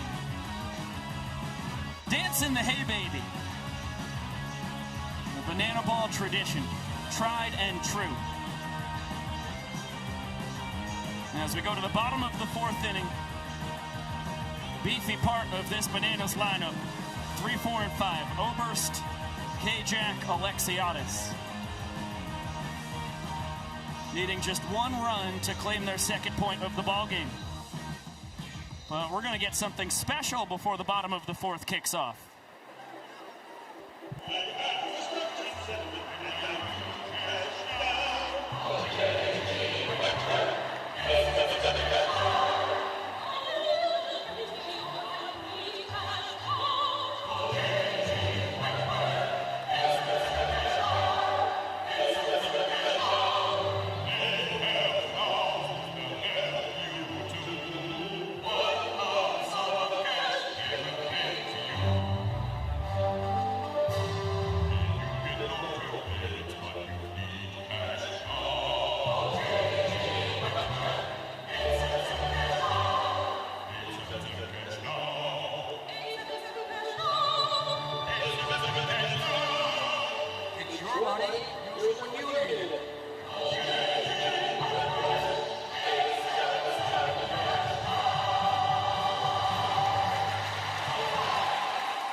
The writing room that came up with that advertisement, I mean, the royalties have to be amazing.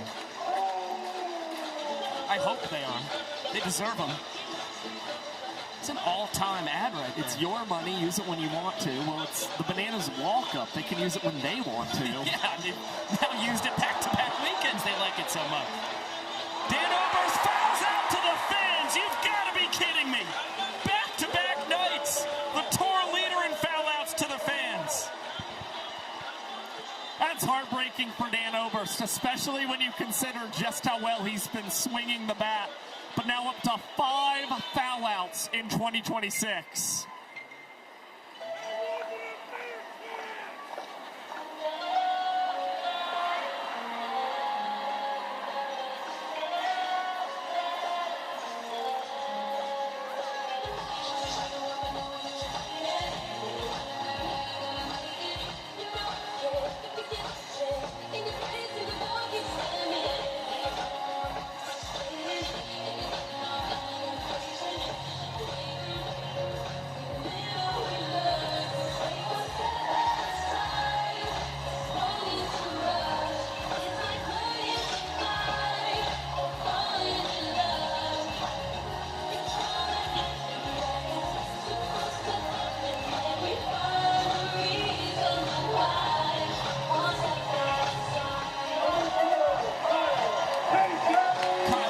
Specialty walk-up.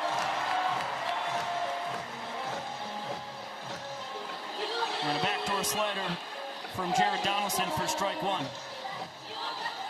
KJ was caught looking his first trip to the dish. Much like Oberst in front of him, having another career year.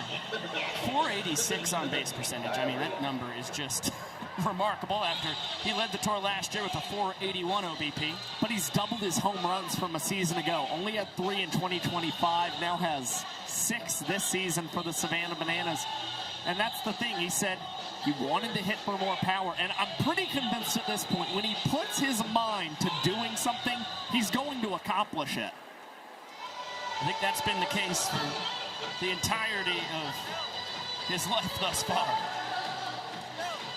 Just a remarkable story, Kyle Jackson, for 24 years on planet Earth. Bounces this one to Trimble. He'll whip it between the legs a couple times, just for good measure. And KJ showing off the wheels. Trey Hudson, the crew chief, said that Kyle Jackson was able to beat it out. Firefighters want a challenge. See if their head coach gives it to them. To the naked eye, I thought he got him just barely.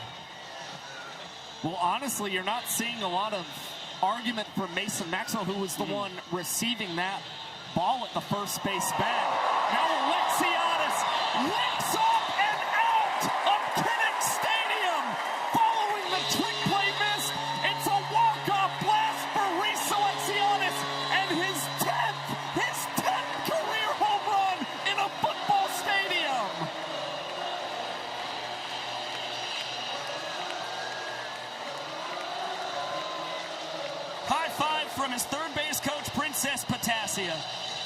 There's nobody like Reese Alexiadis in a football stadium. If you know it, follow along.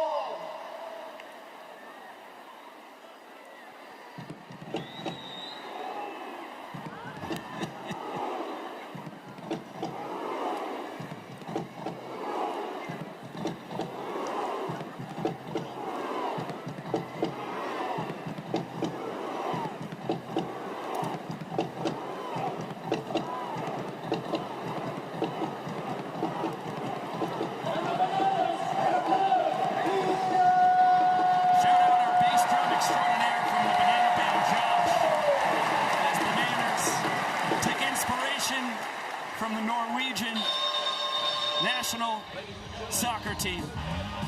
It's World Cup season, and it's always home run season at football stadiums for Alexiadis.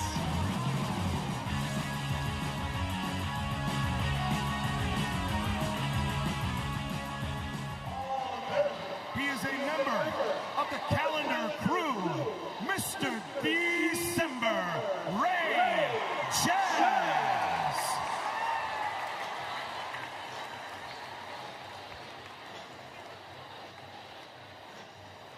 He clocks in this evening at 205 pounds. And opposing him, making his way out of the Savannah Bananas dugout. He is a three-time NCAA Division I wrestling champion, a silver medalist for the United States of America. Please welcome back to the University of Iowa, Spencer.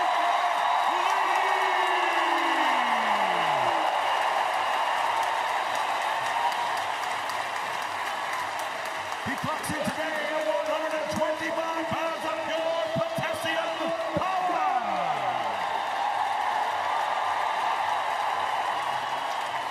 And now, home plate umpire, Vincent Chapman. 3, 2, 1.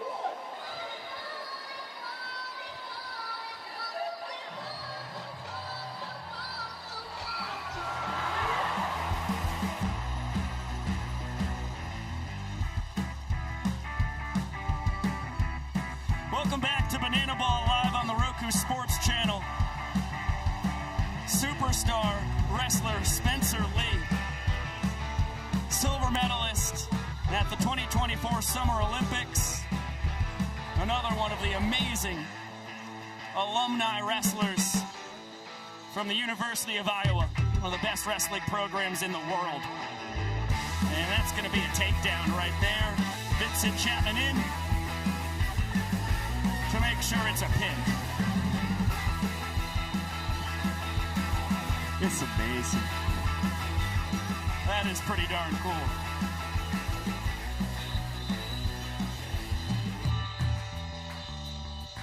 It's been a wild one thus far. 4 innings behind us.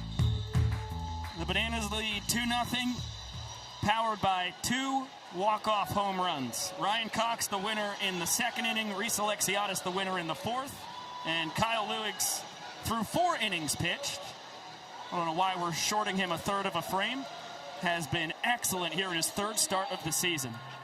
Yeah, you're seeing a great balance from Cowboy Kyle Lewigs. You're seeing him keep the ball in the yard. He's collected 4 strikeouts already. He's induced 5 trick plays. He's meeting a lot of those marks that you're really hoping for, especially in a football stadium. The pressure kind of mounts on you even more in these environments. But the 9-year vet, he's been up to the task so far. 0-1 count on Dalton Cornett. Looking for his first hit of the weekend. It won't come here. Jackson Olsen flips it under the legs.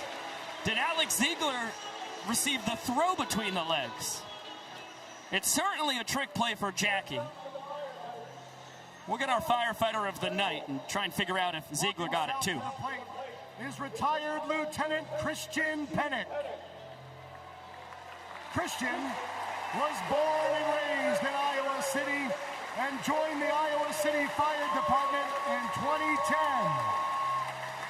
In May 2024, he suffered a sudden cardiac arrest, but thanks to numerous Johnson County emergency responders, dispatchers, and University of Iowa healthcare staff, he pulled through. Christian medically retired in December 2024. Tonight he's joined by his wife Courtney and 2 daughters, Charlotte and Colby. Fans, make some noise and please help us honor our firefighter of the night, retired Lieutenant Christian Penning.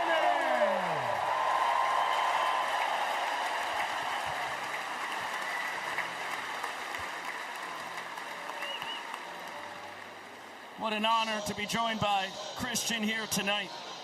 So thankful he is able to join us here in Iowa City. It's so tough trying to figure out if the yellow banana ball snuck under the yellow leg.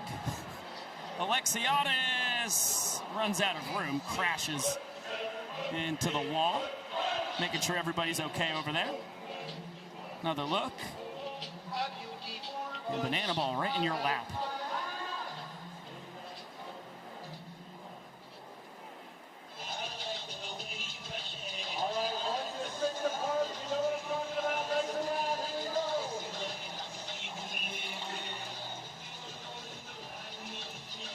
Count even at 1-1 here on Smoke. Golly, even after watching that replay, I'm so unsure if that ball went under or over Ziegler's leg, which is the difference between a double trick play or just one going for Jackson Olsen.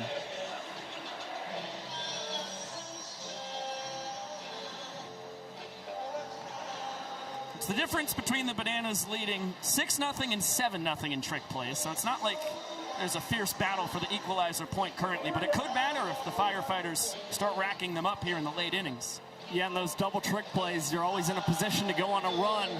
Well, we can guarantee at least one trick play for Alex Ziegler this inning. The 1-2 pitch shot his way. He fields it through the legs, adds a bounce as well. And so Cowboy Kyle Lewis, both of his outs in this inning have included a trick play. This is coming on the heels of a 5-trick play ball game last night for Ziggy, the Nanners' designated fielder. Jesse Cole loves to talk about bar raisers and banana ball. Ziegler is exactly that for first base. He's the Roger Bannister, as Jesse loves to say. Absolutely transformed the position, showed what is possible for first baseman, and opened the door for a guy like Mason Maxwell to set the record 3 weekends ago in Memorial Stadium in Lincoln, Nebraska. 8 trick plays as a first baseman as Bill Leroy does his best Lenny Randall. No, I never saw Lenny do the little headbutt of the ball afterwards, but that's some added fun that I guess you could have with the protective gear as a catcher. Put a little twist on it. Kind of made it his own. Made it my own. Swing and a miss. Cutter bearing down and in. Nearly an impossible pitch to hit as Maxwell in a 1-2 hole. Lewig's cruising. Maxwell leaves the slider low.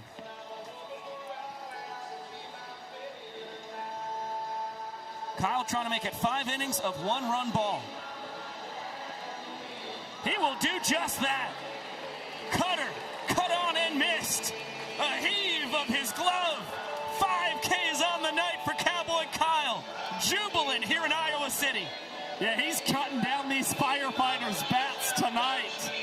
Cowboy Kyle with just a beautiful pitch low in the zone and picking up yet another strikeout. As you see, he's having a lot of fun right now. Training squadron, Randolph Air Force Base, Texas.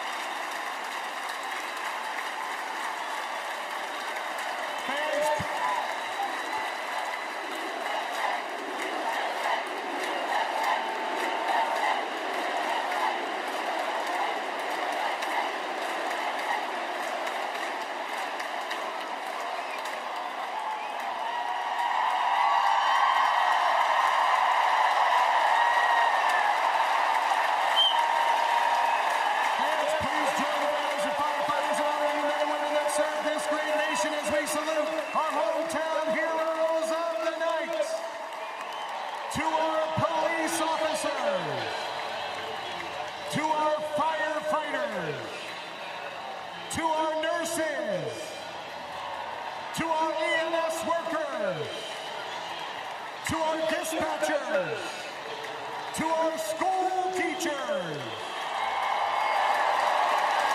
and to our farmers.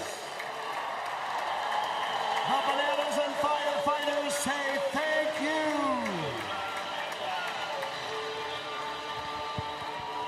What a cool moment. Full capacity crowd chanting USA here in Iowa City. Speaking of cool moments, earlier today, we got our Banana Ball backstage question of the day. Hey guys, Banana Ball backstage with 10-year-old Rylis, who has a question for our Dakota McFadden. What's your favorite part of 4th of July? I think it's going to be a tough one for D-Mac. Hey Rylis, my favorite part about 4th of July is honestly my sister. My sister serves in the United States Navy, and she's across the water fighting for our freedom. So, God bless.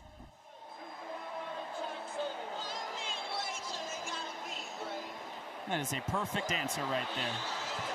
My favorite thing is just getting to watch Dakota McFadden play some Banana Ball. How the heck did we get D-Mac in the booth? I mean, he's due to lead off the top of the 6th. We got him out to come back here, Biko.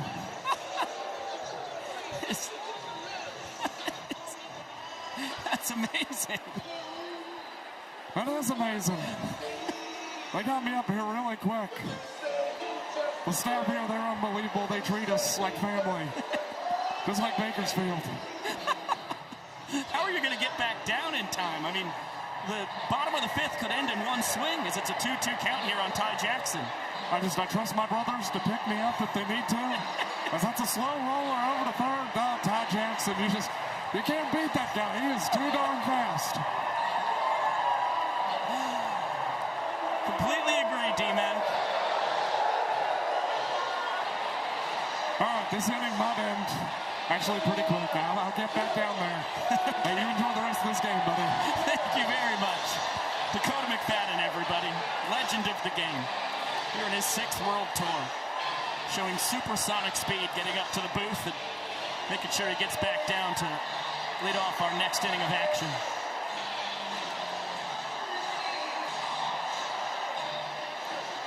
Inning-winning run at first. Great speed at that as Leroy lays off the slider. Ty 10 steals in as many tries this year.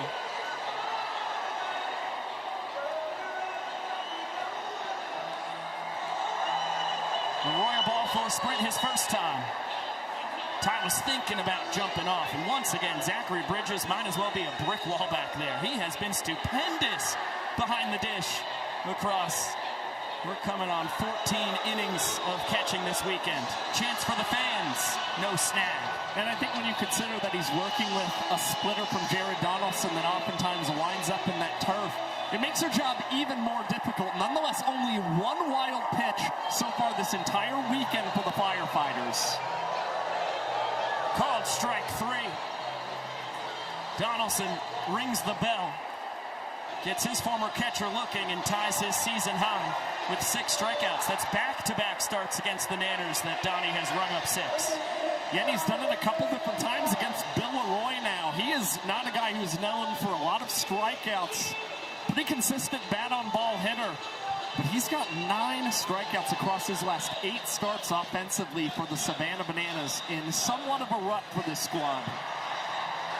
Ryan Cox, the walk-off homer that won the 2nd inning, gave the Bananas a 1-0 lead. His 2nd homer of the weekend. His 3rd long ball in the past 4 games as Ty is picked off, but he's going to steal 2nd. Mason Maxwell had trouble with the pickoff from Donnie and make Ty a perfect 11 for 11 on the year in his stolen base tries.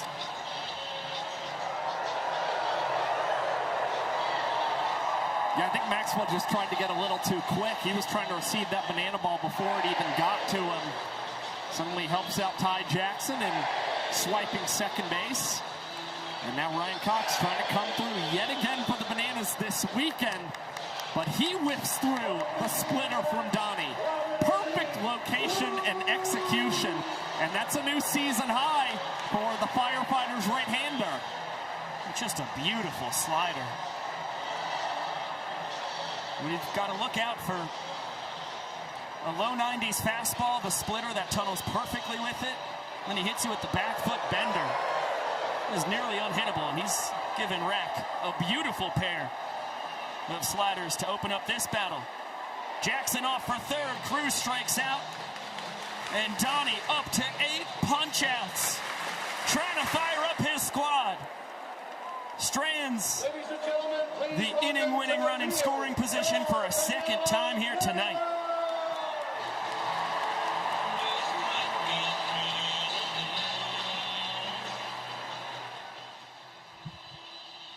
For Bananas pitcher Tristan Levesque, when he takes the mound this weekend in Iowa, it's not about the 70,000 people here in Kinnick Stadium that he'll be focused on. Instead, it's those watching from high above at the University of Iowa Stead Family Children's Hospital. For me, it's going to mean a lot more. I'm going to look at a bunch of those kids. I'm going to see them leaving. I'm going to see my baby brother. I'm going to see what could have been.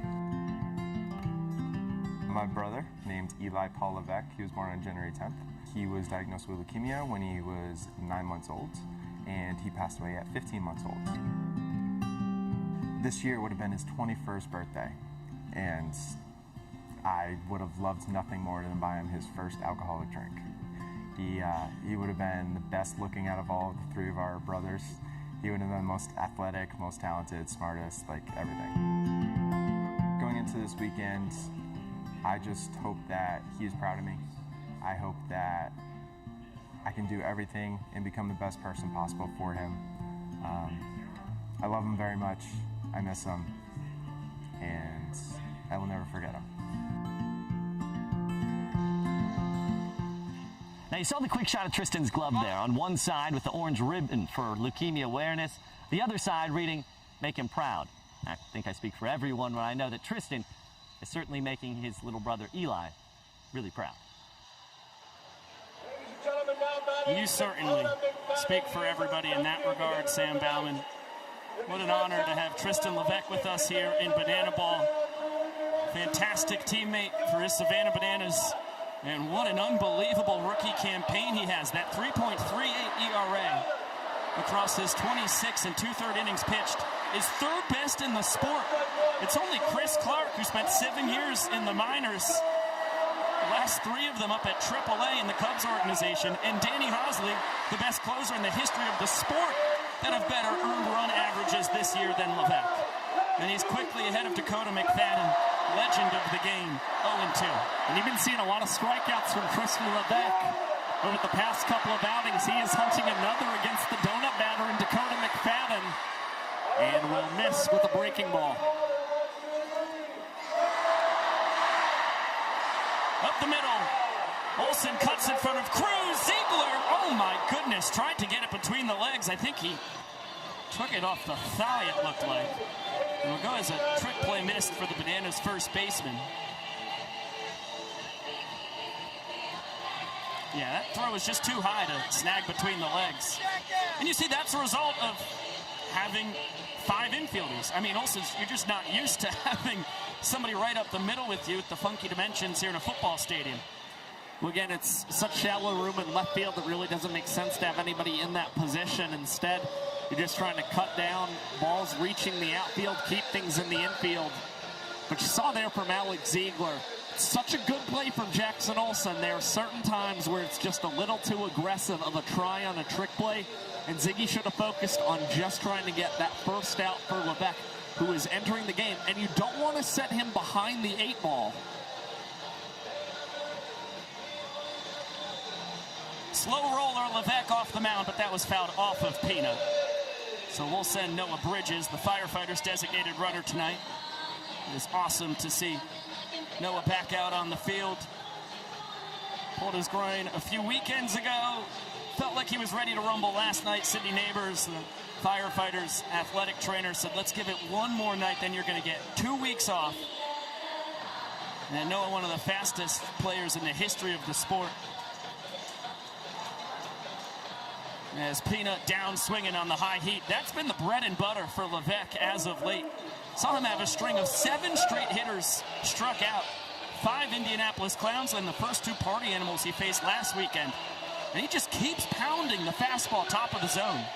Well, I think, the more a season progresses, the more that Bill Leroy gets on the same page with all of these banana ball rookies. He's figured out the strengths of Tristan Levesque, and one of them is certainly that high heater that results in yet another K for the southpaw. Armando Becerra, 2 singles off of Kyle Lewis, who went 5 innings of 1-run ball, the 2 points earned. Just to thank his offense for the run scored in the first inning that denied the Firefighters their lone chance at a point so far. As Becerra flails and misses at the slider diving out of the zone. And Levesque is not a fireballer rather, in any regard, but it's a sneaky fastball. High 80s, low 90s, blows that one past Becerra. And the strikeout bug from Cincinnati to Eugene has carried its way over to Iowa City as well for Tristan. Well, I think it's falling under the radar. His strikeout rate this season is above 20% for the Savannah Bananas, and he's been able to do that thanks to an incredible month of June. And again, just seeing the piece that Sam put together, I think Tristan is just pitching with a little extra motivation, or maybe even an angel hovering over him this weekend. Certainly, and he's been pitching that way throughout the entirety of his rookie campaign as he is quickly ahead of Lamar Sparks, 0-2. It was the changeup there. Right back to the fastball, but up and out. Lamar does not go after it. Tristan pitched with a black glove with orange accents his final year at the University of Rhode Island last spring to honor his brother Eli. And as you can see, rocking the orange cleats here in his rookie campaign in Banana Ball. Eli is always with him. Swing and a miss! Tristan Levesque, you are absurd! Pitches around the trick play missed as he strikes out the side and strands a man.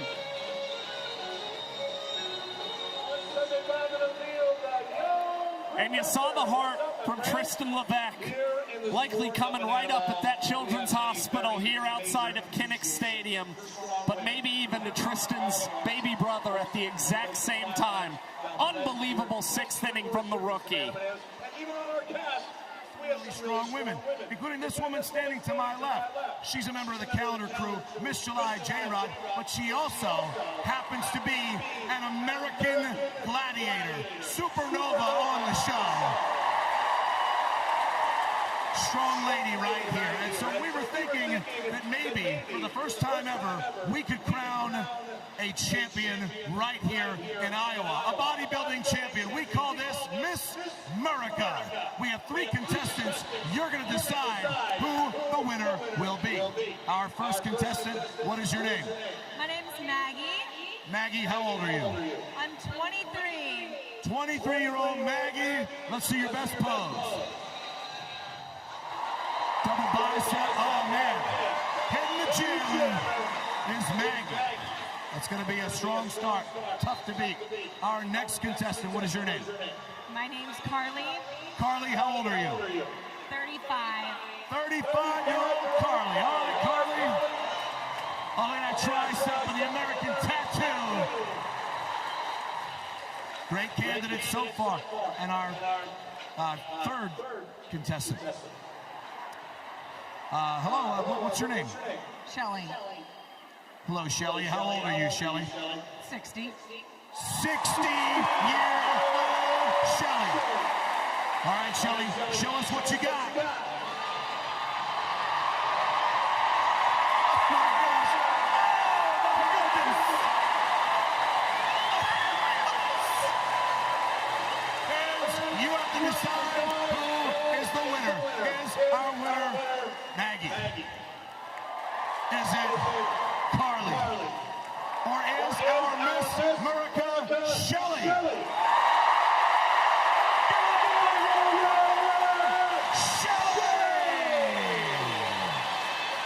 Now, I bet Shelly is a great hang at the 4th of July barbecue. I'd bet my life savings on it. I think she's going to be the one to bring the Jell-O shots. No potato salad, no coleslaw. She's got the Jell-O shot. She's cool. She's fun. Take a look at the line for Jared Donaldson so far here tonight. Saw the 5 runs, one of them unearned. And the strikeout stuff has been unbelievable. A new season high. He's up to 8 Ks, including the last 3 Bananas faced. Leroy, Cox, and Cruz. All down via the punch-out. And still plenty of gas in the tank. This is a guy who can easily make it to 100 pitches, as this one sprayed the opposite way. Peanut between the leg transfer. Heck of a play by Caden Green. Taking a hit away from Jackson Olsen and adding a trick play as well. It's the first trick play of the ball game from the Firefighters. It comes in the bottom of the 6th. Yeah, long last, the Firefighters able to record one. And Mason Maxwell, that was a really terrific stretch at the first base bag as well to make sure that that one was recorded for Caden Peanut Green. Seen so many strikeouts for Donaldson, and the walk-ups from the Bananas. The Firefighters have had pretty limited opportunities at these trick plays. But if there's anyone who is going to get one, it's their team leader in Green. Meadows whistles that one fair down the left field line. He's got his 2nd hit of the ball game. Both of them tattooed to left.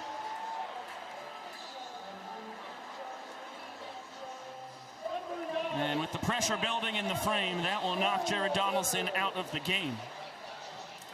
Blake Morgan, the rookie southpaw, will take over for the veteran. Firefighters' 8th round draft pick out of Texarkana, Texas.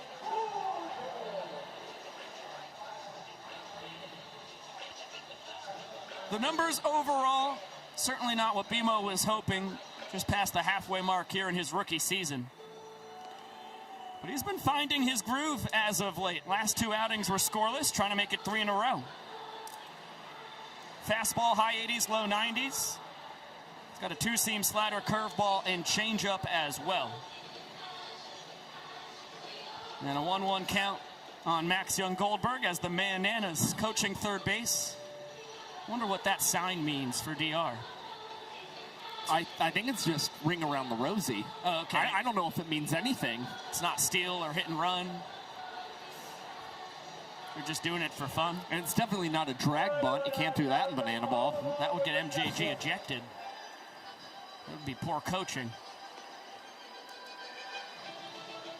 Count even again to Maxfield Young-Goldberg.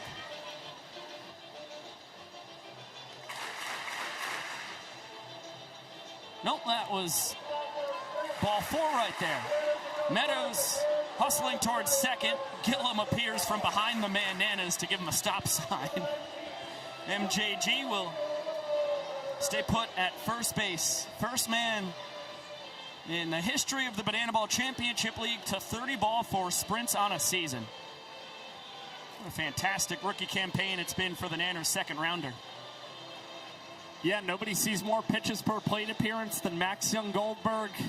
He's just very disciplined, and now he's put this inning in the hands of the Bananas' best batter in Dan Oberst. One of just 3 guys entering play tonight with an average over 400, alongside Taylor Justice and Joe Lytle. Dangerous 2-0 pitch coming. Well, BMO's in just an absolutely horrendous spot. Ball 4 wins the inning for the Bananas. And Oberst taking all the way right down the chute. Still his count ahead 3-1.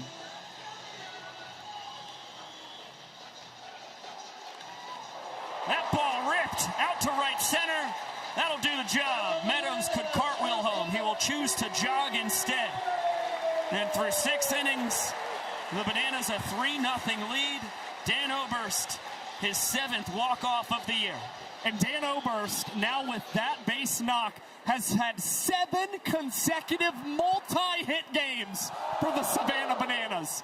He is playing at an absurd level. Lytle and Justice look at it. Oberst has something to say as he tries to hunt them and get to the top of the batting average leaderboard here in the Banana Ball Championship League.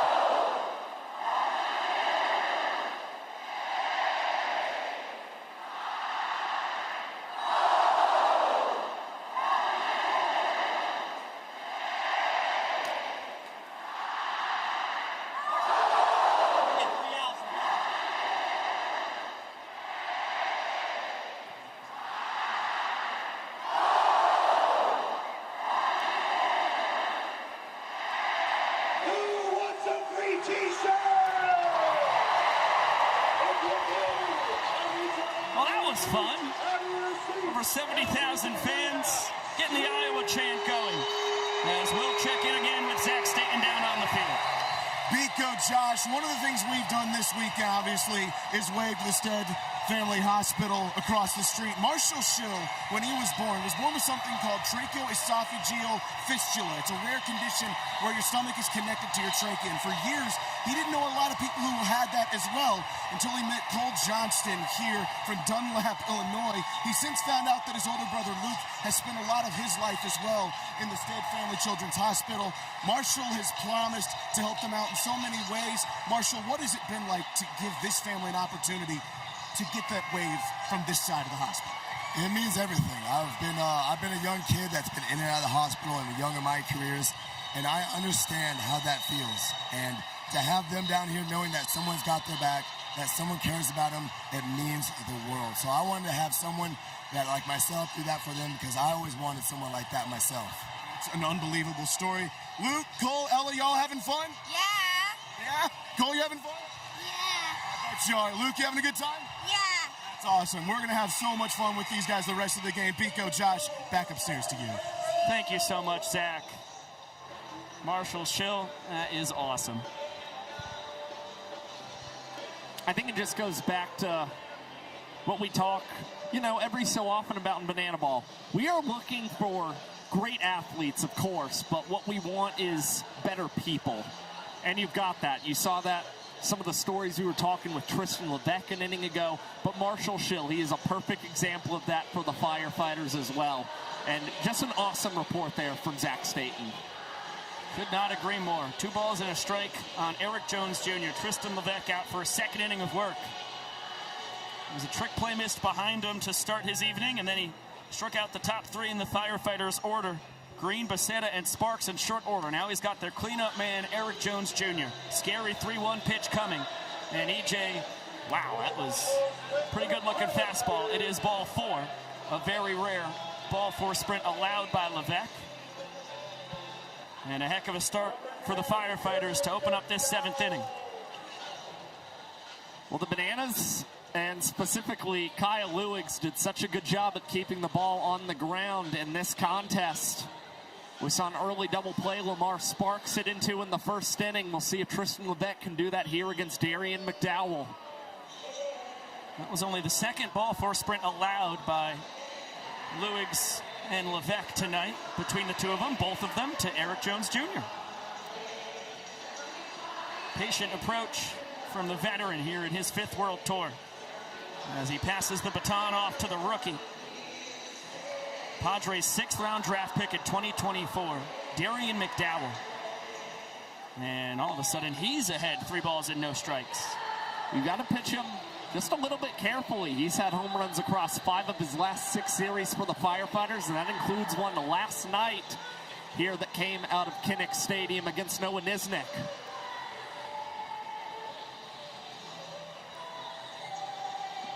(3-1) to Premium.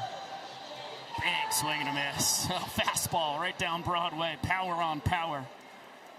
It was an elevated heater that McDowell sent to the land of good and plenty off Nisnik last night. As this one is bounced to Cox. He will whip it over to Cruz to first. There's the double play right on cue. And it's Rack twisting it up the middle again. I mean, you're just seeing the arm of a great outfielder in Banana Ball that now gets to be on display in the infield. He has helped turn both of those double plays, and it's in large part to the cannon that he's displayed throwing to Alex Ziegler. Rather fired up. It's the second 6-7-3 double play the Niners have turned tonight. And now Derek Klena is going to sing. How lucky are we? Come on, boys. Yeah. Zabba zab zuba zub zabba zab zabba doo da dee da. Zabba zab zuba zub zabba zab zabba doo da dee da. Zabba zab zuba zub zabba zab zabba doo da dee da. Sweet ba she doo.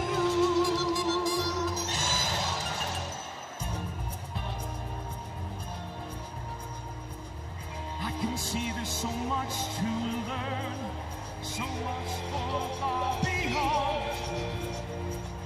I can tell as people see me, watch there's something big out there. I wanna know, can you show me something familiar about these strangers like me? Tell me more, can you show me something familiar about these strangers like me? Somewhere something is calling for two worlds, one family. Trust your heart, let fate decide to guide these lives, to guide these lives we see. Two worlds, one family.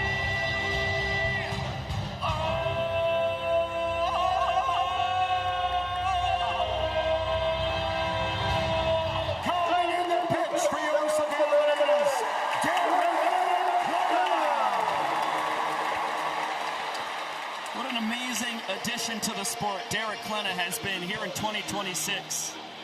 Guy who went to UCLA to play baseball, had always been in love with musical theater and realized his talents on the stage was the right path forward. 14 years on Broadway, his worlds collide here in Banana Ball. He'll take over for Tristan Levesque, who was fantastic. Outside of a trick play miss behind him.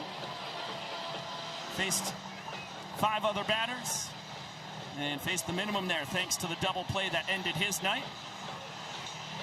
Now Derek Klena will try and keep the trend going for the Bananas pitching staff as Tyner Hughes is behind 0-1. Outside of Becerra being caught stealing in the 4th and EJ out on ball 4 sprint defense in the 1st. Every out from the Bananas defensively has come via a strikeout or ground out. And that's why you see them with 8 trick plays in this ball game. I mean, it's really impressive what the pitching staff has been able to do. And Derek Klena, he's ahead 1-2 against Tyner Hughes. He's put himself in a very favorable position to continue that trend. Fastball, sinker, slider, curveball from Klena. Doesn't have the velo he possessed when he was a freshman on that UCLA pitching staff, but he is craftier than ever before. Constantly working in the bullpen, firing a 3-2 here. It's outside. Hughes will earn the sprint. Hard turnaround first and respects that ball 4 sprint defense by the Bananas. Just talked about it. They gunned down his teammate Eric Jones at second base back in the 1st inning, and Hughes is going to stay put at first base with 2 down here in the 7th.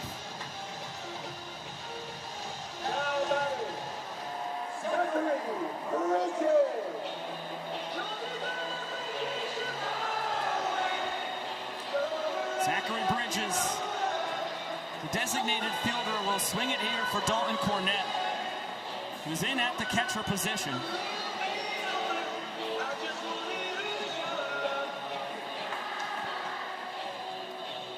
If I had to guess, this burns Dalton Cornett from the game now. I think the Firefighters electing to keep Zachary Bridges in as that designated fielder and now the full-time catcher, I should say. And especially considering 180 to left field, they want to go with the guy who could potentially leave the yard, but Bridges underneath this one, popped in foul territory, and Kyle Jackson locates the banana ball to get Derek Klena out of the frame and put up a 6th straight 0 for the Savannah Bananas. 3-0 Nanners lead going to the bottom of the 7th.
Coming in the pitch for the Firefighters, jump on!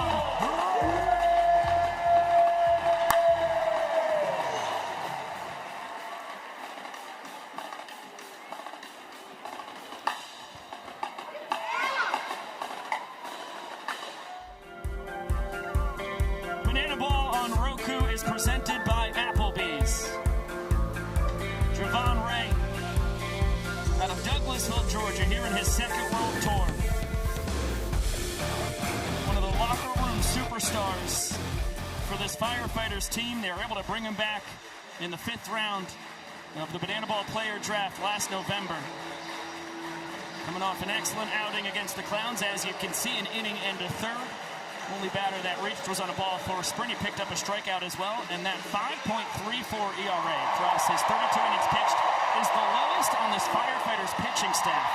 He's really emerged as the most consistent arm here in his sophomore campaign in the sport. He has a 118 ERA plus this season. He has been 18% better than the tour average arm, and I think he's the unheralded hero of this Firefighters team in 2026. He has done so many things for this team.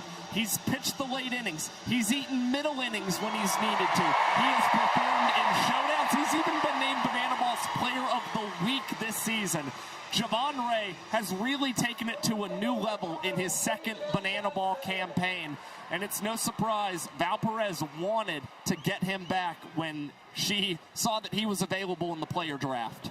Yeah, Firefighters had a draft party, and the room went bonkers when Javon Ray was announced in the 5th round of day 1 on that draft back November 13th. Kyle Jackson, a ball and a strike. 4, 5, and 6. Big boppers here for the Bananas. Bottom of the 7th inning. Just 1 run needed to add another point to their already 3-0 lead. KJ a strikeout looking his first time. Reached on a trick play, missed in the 4th. Came around on the Alexiadis walk-off home run. Can't connect on that live fastball from Baby G. It's low 90s with the 4-seam. It's got a 2-seam, circle change curveball, and a slider.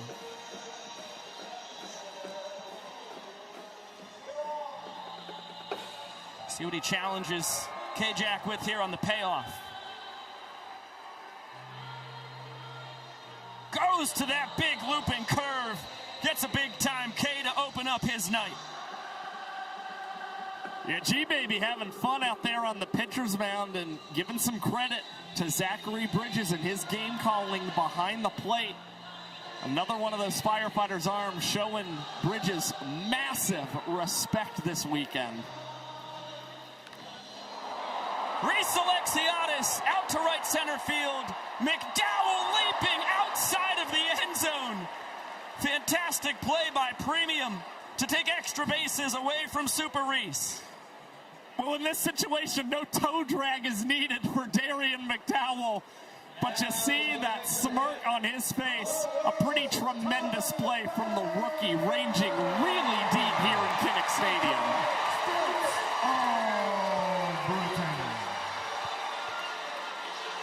McDowell is such a special athlete. Same can be said for Dakota All-Britain. As legendary a banana ball player as there is in the sport, here in his 6th season as a Savannah Banana. And as you can see, right at the Mendoza line, hitting 200 here in his 6th tour. Added another chapter to the legendary rivalry with Dalton Ponce. Now a career 4 for 6 off Ponce after his single in Eugene last weekend. 5 career hits against Dalton Ponce, dating back to when Ponce joined Banana Ball in 2024. There is no one Stilts does more damage against. And he certainly wants to do something here against Javon Ray. Maybe even collect that very first home run. Look out! Fastball up by the noggin. He is not an easy man to pitch to. It's an abnormal strike zone, to state the obvious. Fastball fouled back. The count is full. Stilts knows he's going to get a heater here. And it's called strike 3. Got the fastball. Ends up watching it sail through the zone as Javon Ray faces the minimum, picks up a pair of Ks. And we head to the 8th.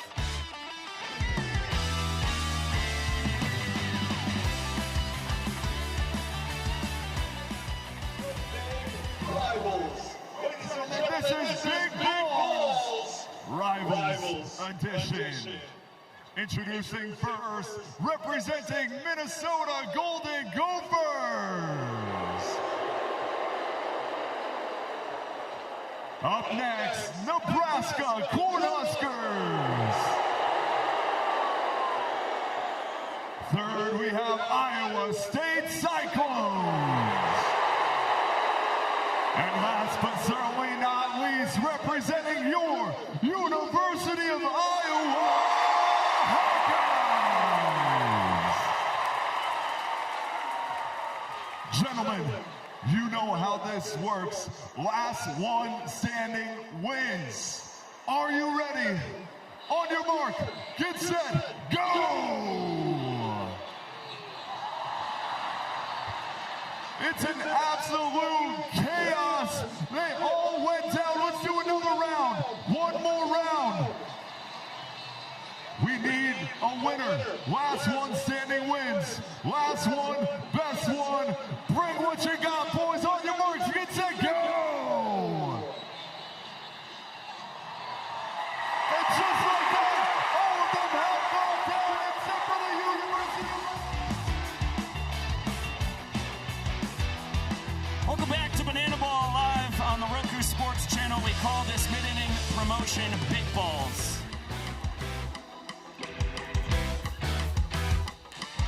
And somehow, some way, that rapscallion representing the University of Iowa came out on top. Nebraska cat lost his helmet and the logo on his ginormous ball. That's good big sister move right there. Marshall Shill getting a shave. She says, hey, get out of the picture. And Bradford Webb, another firefighter who is now mustacheless, there to stand in solidarity with him. Things you love to see. For 500, Alex. Another stash bites the dust. Interesting. Josh? Boy, what am I going to do with 2 weeks of free time on my hands? Jacob Bazela, the new man, out of the bullpen for the Bananas. Bottom 3 in the order for the Firefighters. It's Trimble, Maxwell, and McFadden. Firefighters looking for any kind of offense here. And they set their sights on the kid out of North Huntington, Pennsylvania. As Bazela can't find the zone on the 3-1. So Smoke will have himself a sprint and wisely makes an about turn heading back to first base. This is Bazela's 18th time on the hill for the Nanners, and his MPI is at 5 minutes for the first time in his career. This is not what we've We're used to seeing he start his banana ball career so hot, but he hasn't had a scoreless outing since May the 10th in Atlanta, Georgia. So looking to put an end to a streak that he's not so proud of. And he gets a first out there from Ryan Cox. Johnny on the spot as Maxwell lined it right to him. Good lumber, nothing to show for it. As McFadden checks his swing, appeal down to first base. Trey Hudson, the crew chief, said that D-Mac was able to hold up, strike out, and then he reached on a trick play missed from Ziegler back in the 6th. And dancing time for Bazela. No stranger to it. Olsen, Cox, and Cruz, his backup dancers. Oh, Dakota McFadden on the 8-2-2. That ball annihilated. First home run of the year for D-Mac.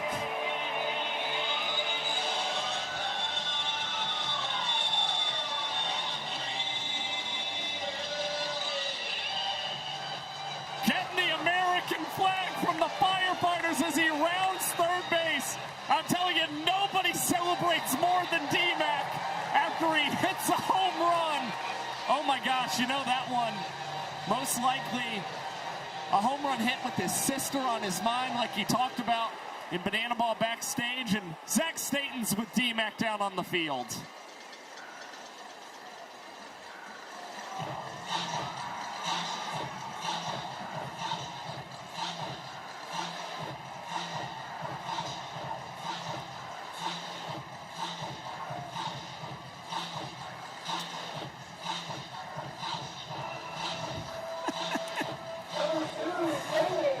The voice of an ecstatic Dakota McFadden will Philly and company celebrate his 2-run bomb with a boogie of their own.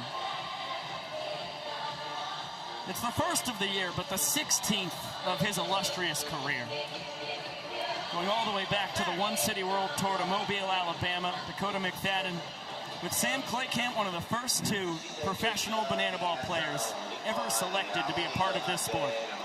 What's so funny is that ever since D-Mac moved from the Bananas to the Firefighters, every home run he's hit as a Firefighter has come against his former team.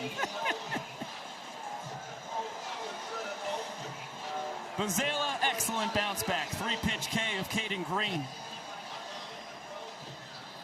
And he's back to the boogieing.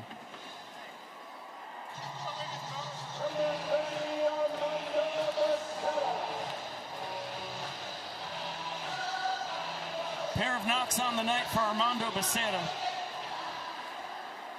He struck out swinging his last time, but as you can see, as he fouls that fastball straight back, he is dialed.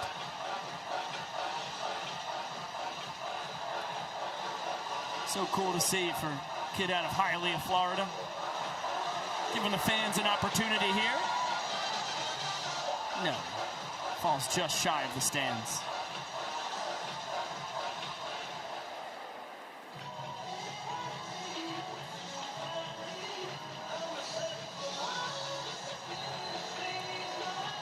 And still behind 0-2. Yeah, he's not a guy who's prone to the strikeout, the second lowest strikeout rate in the Banana Ball Championship League. And trying to continue to battle off these 0-2 pitches from Big Red. He will do just that. Got the slider down and in, spoiled it. And the mustache is officially gone for Marshall Schill. Quick work. Wow. He looks great. Couldn't agree more.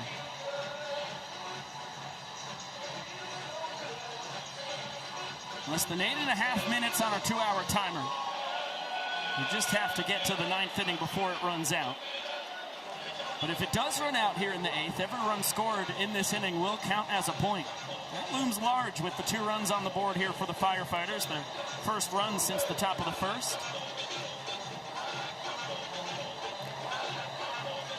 Bounding ball, Jackson Olsen. Between the legs over to Ziegler. Another trick play for the great 8.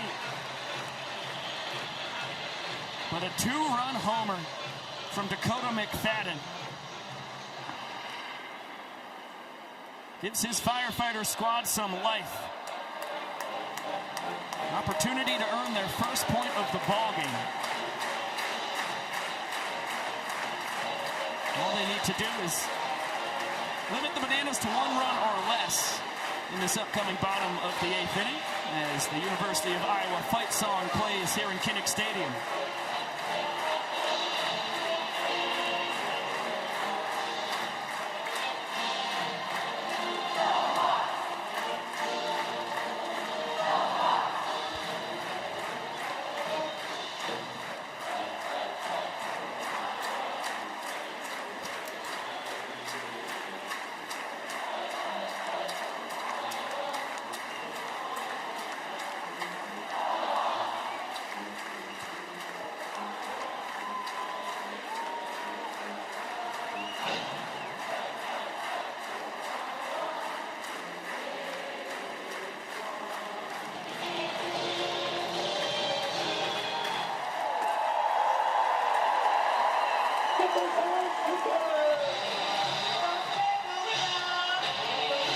Amazing crowds, back-to-back nights in Iowa City. An evening ago, they braved a 2-hour and 26-minute rain and lightning delay. It was still jam-packed when we got that game going, and still pretty darn packed when the game ended pretty close to midnight Central Time. And over 70,000 fans on hand here tonight. First ever Savannah Bananas Banana Ball game on the 4th of July. As Bill Leroy, a ball and a strike on the Nanners co-captain. Javon Ray out for a second inning of work. A couple strikeouts and a flyout induced in the 7th. Faced the minimum. And Bill Leroy to the seats. Oh, that ball was cranked. He has tied his personal record for a season, his 7th home run, equaling his total from a year ago. And Bill Leroy, much like Ryan Cox, waving to the kids up in the Children's Hospital outside of Kinnick Stadium. A big blast, and if that timer is to expire here in this inning, that's a pretty big run that would become a point for the Savannah Bananas to give them some breathing room. Leroy got the hands in, and how about the bat flip? One of the best in the business in that department.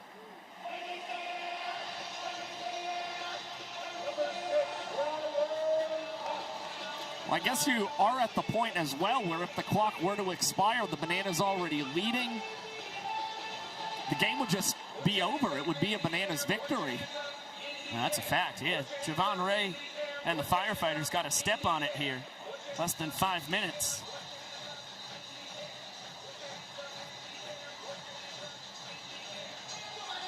And now 2-1 count on Ryan Cox. Walk-off homer to win the second inning. Netted the Nanners their first point of the ball game.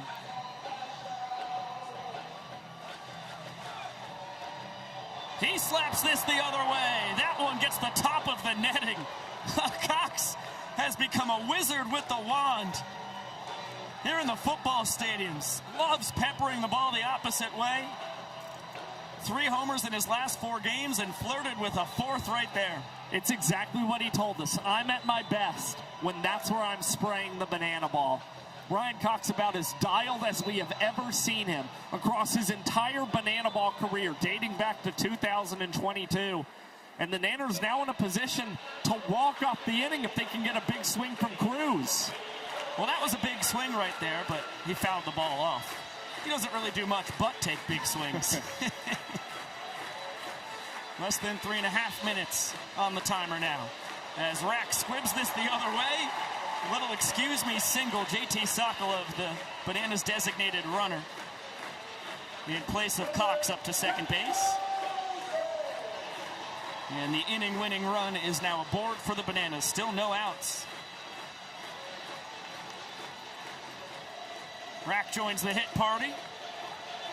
As you can see, quite tickled by it. As Olsen back to Ray. He pulls a 360 and fires over to Maxwell to get the sure out.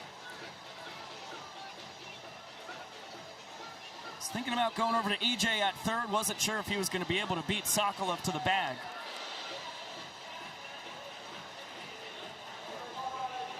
Smart play, making sure he gets it out. But now the inning-winning run into scoring position. And it's a ball and no strikes on DR Meadows. We have less than 2.5 minutes to play.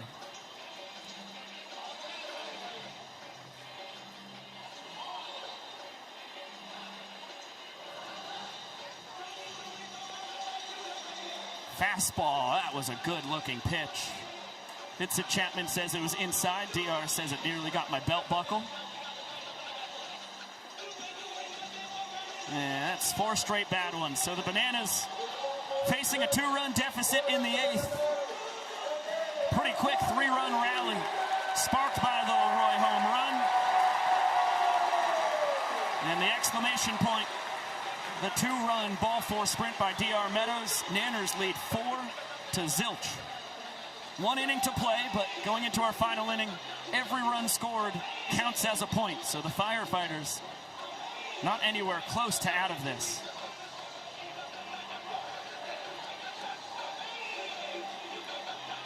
It was a back-and-forth affair last night.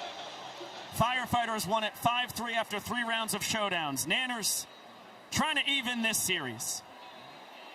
Ladies and gentlemen, joining us on the field are 5 courageous kids from the Stead Family Children's Hospital.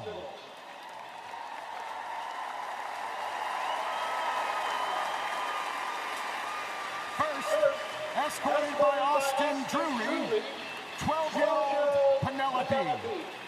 Penelope was 8 years old when she was unexpectedly diagnosed with leukemia. After 836 days of cancer treatment with an amazing medical team, the best Hawkeye community, and Penelope power behind her, she remains in remission and stays busy finding new adventures.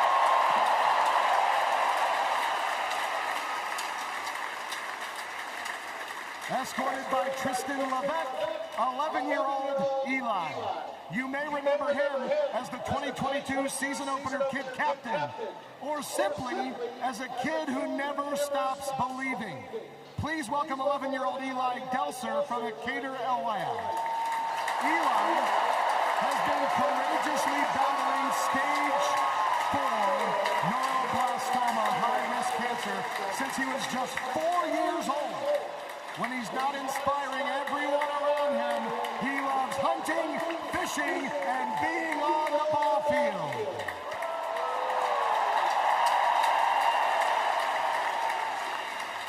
Escorted by Derek Clenna, 9-year-old Hugh. 9-year-old Hugh Harvey of Donahue, Iowa, is showing incredible courage as he battles high-risk neuroblastoma for the 2nd time. Despite the challenges he faces,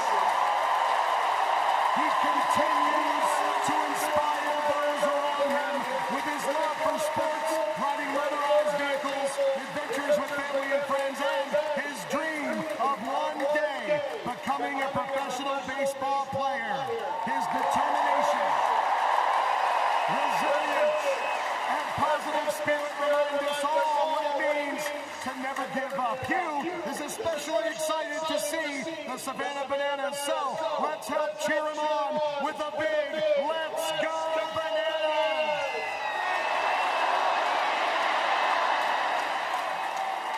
Escorted by Kelsey Whitmore, 9-year-old Lorelei. Lorelei Lovelady is an incredible 9-year-old girl whose journey includes a life-saving kidney and liver transplant, both before she was 3. Years of complex medical care and more challenges than most people will face in a lifetime. Her story isn't defined by illness, but by faith, resilience, perseverance, and the belief that every child deserves the chance to simply be a kid.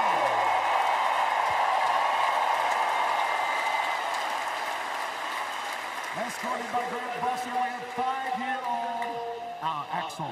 Axel was born at 30 weeks. When he was 2.5 years old, he was diagnosed with high-risk neuroblastoma. He's done chemo, radiation, transplant surgery, and has had multiple scans and side effects. Yet, through all of this, he's been such a fighter!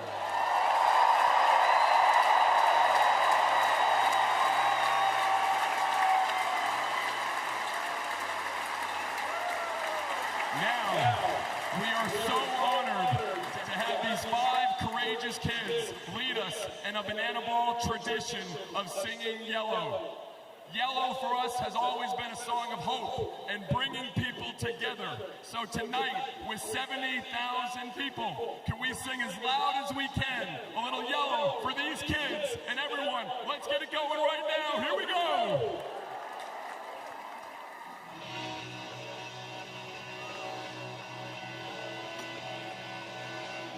Safe to say, the most special weekend in banana ball history.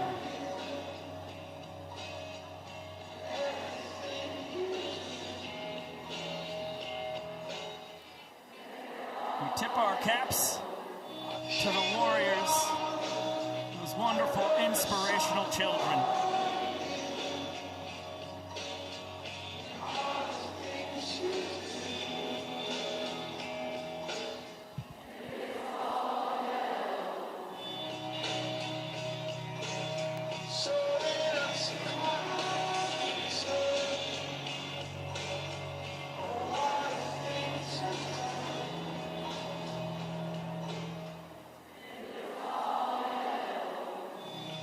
Keep it going.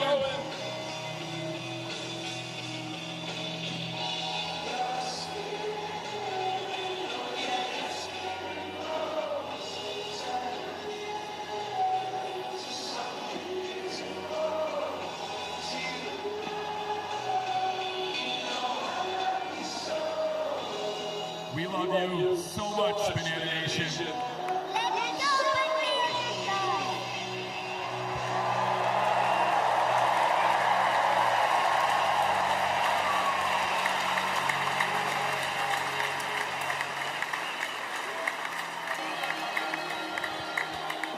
Ladies and gentlemen, the sound of the bell. Oh my goodness, YouTube. Cast our gaze upon the scoreboard. Back-to-back nights they got me. The score sits with Well, that shot could have said it all as well. You see people who are literally not even in attendance at this game feeling the same emotions as the people inside of Kinnick Stadium. Unreal.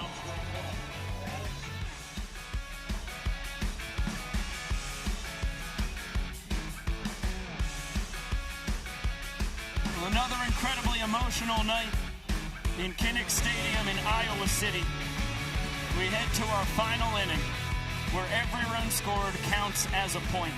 It is a tall task for the Firefighters. They trail 4-0, and they will be going up against the greatest closer in the history of our sport. But it is the heart of the order, 3, 4, and 5. Lamar Sparks, Eric Jones Jr., and Darian McDowell. Every single one of them, their lone job is reaching base against Danny Do-It-All, the pride of Vienna, Virginia. An absurd 1.32 ERA across 27 and a third innings, and a 36-3 strikeout to sprint ratio. Yet he actually was the losing pitcher last night as he couldn't get 3 straight showdown shutdowns against these Firefighters, so handed the loss. But when he pitched in the 9th inning, he also faced 3, 4, 5 in the lineup, and he had no trouble against these Firefighters. 2 strikeouts, both of them came against Lamar Sparks, and soft contact for Danny Do-It-All, hoping he can nail down this series split for the Bananas to close out this Independence Day weekend.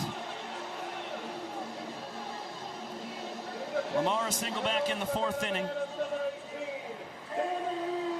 Sandwiched in between a ground out and strikeout.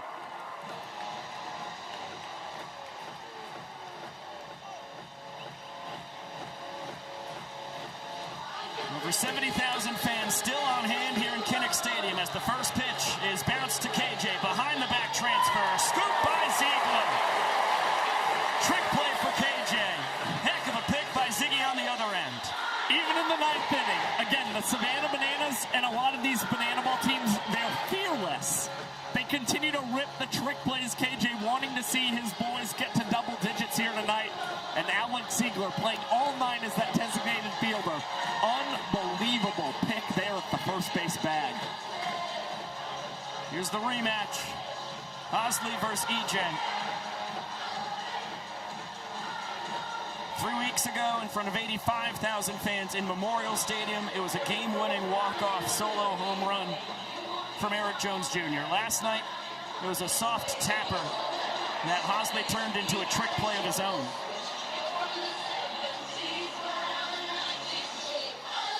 Pair of sprints and a strikeout for a man who has caught Danny Hosley many a time. Count even at 2 balls and 2 strikes. Once again, tarps off for a good number of folks here at Kinnick Stadium. There's the hammer. 12-6 curveball, catches the bottom of the zone. EJ down looking. Firefighters down to their final out. Yeah, just a tough pitch for Eric Jones Jr. to sit on. Certainly not pleased with that call either. A little too close for him to be able to take. And Danny Hosley now has the Bananas an out away from being able to even up this series here in Iowa City and deliver his team yet another win in the month of July. Darian McDowell will keep the Firefighters alive. It's a ground roll single. As he flexed it off the net in left, and it disappeared behind the wall. So Premium, his second single of the ball game. Exactly what the Firefighters needed. They need 2 more men to reach, and then they can bring the tying run up to the plate. Fastball for strike 1 to Tyner Hughes. Ball 4 sprint his last time. Before that, a ground out and strikeout.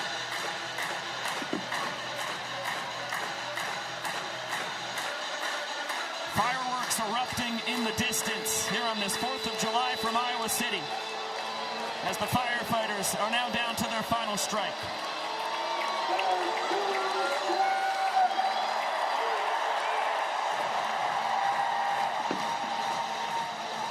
High fly ball. Chance for the fans to end it. They do not make the catch. What you love to see, there were fans scrambling up in that concourse, trying to put themselves in a position to make a play, but such a big ricochet. It had to have gone off the railing up in that top tank. Just misses wide. Deuce is wild. 2 balls, 2 strikes, 2 outs. McDowell off first. Another opportunity for the fans. No catch.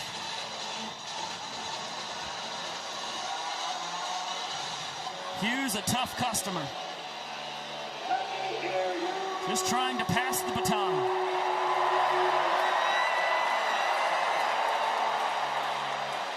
Gets a piece of it. Oh, scraped it off the deck to stay alive.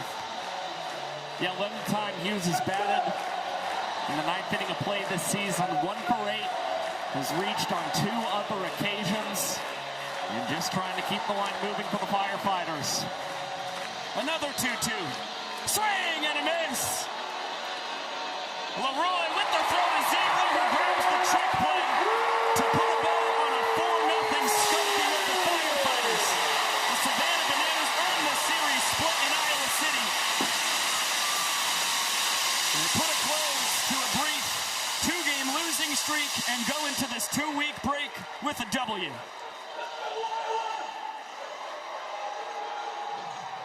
Well, that's got to feel good for the Savannah Bananas.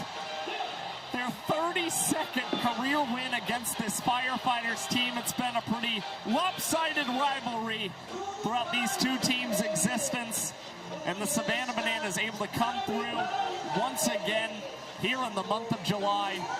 Now winners of 21 of their last 22 games in this month. And I'll tell you what, that is certainly hopefully going to pay some big dividends for a team still hunting that #1 seed for the Banana Ball playoffs come October. Fireworks erupting from the rafters of Kinnick Stadium.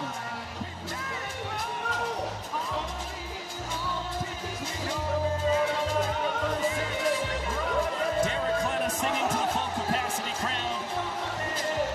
Bananas reward for their 4-0 win. A boogie in front of over 70,000 fans.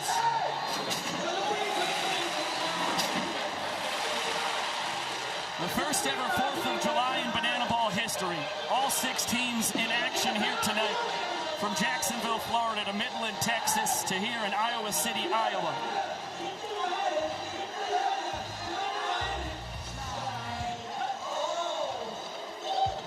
Can't think of a better way to celebrate the USA's 250th birthday.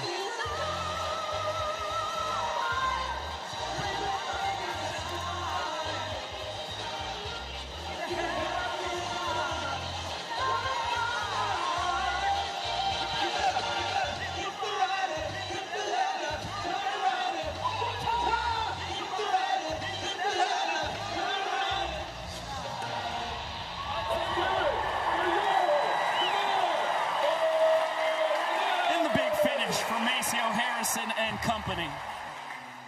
We'll take a look at the numbers behind this 4-0 win by the Savannah Bananas. Their showman of the game, Ryan Cox, got the offense going with the inning-winning home run back in the second.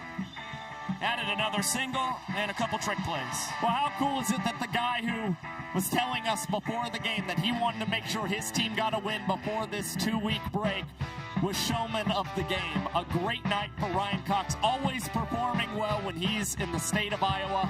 And for more on the night from Ryan Cox, let's send it down to Sam Bauman. Yeah, thanks, Josh Biko, our showman of the game, Ryan Cox. Ryan, I saw the big smile on your face jogging off just after a single. Feels like you were just having a little bit of fun out there this weekend. I was. When you have the opportunity to do what we did on Thursday and visit those kids and have a moment like that in yellow, it puts a lot of things into perspective. We're men playing a kid's game, so why not have the best time of your life? And, Bananas dub really helps. Was that on the mind going up to bat? I mean, you had a home run yesterday, home run today, and each time slowed down at second base. Took a moment. When everybody's eyes are on you, you look somewhere else. Yeah, the impact that they had on me, them and their families, and that experience was beyond powerful. And this whole place, Iowa in general, the wave, it's just something that you'll never forget. I said it's my favorite memory of the Bananas tour so far, and honored to share that with my teammates in the state of Iowa. And Ryan, finally, I know you got a couple of weeks off here. How's it feel to kind of have this emotion going into 2 weeks of maybe putting your feet up for a minute? Second half Bananas. We're going to go home. We're going to see our family and do what we need to do, but the second half Bananas are on the way. Ryan Cox, our showman of the game. Biko, Josh, back to you. Thank you very much, SB. Ryan Cox was out on the party plaza with us pregame, hitting foam balls to the fans, and made the banana ball look like a foam ball tonight as well. It started with the defense. First 2 trick plays of the ball game for the Nanners, and then there's the blast. And Oppo Taco once again with the wave to the superstars in the Stead Family Children's Hospital. And then nearly got himself another ding-a-ling. A well-earned toast from Ty Jackson, his make-believe best man in the home run celebration, as we'll take a look at what comes next. July 23rd will be the next Banana Ball game.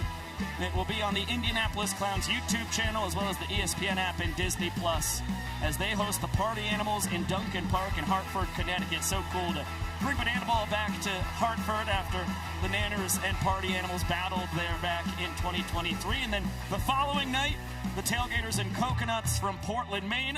Another legendary Banana Ball city, Hadlock Field. Coconuts YouTube for that one. And simultaneously, we will open a 3-game set from Wrigley Field in Chicago on ESPN2, Disney Plus, the Firefighters YouTube channel. That's going to be a legendary return for both of these 2 teams. All of these games are going to be ones that you're going to want to tune into. Some fascinating series that will be on our hands. Of course, Bananas Firefighters, what your kind of eyes navigate towards is they're going to play in Wrigley Field for the very first time. But the Tailgaters and Coconuts have had a lot of really competitive battles against one another. And the Party Animals have shown us they're one of the hottest teams in Banana Ball right now, hoping that's still the case after the break. And Indianapolis, of course, trying to get into that top 4 as far as seeding is concerned in the Banana Ball Championship League standings. We will hold back the results from tonight, just for anybody out there who still has those other games on the docket. It was another couple of great battles between the Coconuts and Clowns in Jacksonville and the Party Animals and Tailgaters in Midland, Texas. All I can say, hopefully this doesn't spoil anything for you, is the Bananas still one game out of first place. Texas Tailgaters, the only team who has clinched a playoff spot already since they won the Banana Ball Open back in mid-April. They still hold the top seed as well. Party Animals will be 3 games back. Coconuts just 2.5 games back. They are in 3rd place now. And the Firefighters and the Clowns currently on the outside looking in.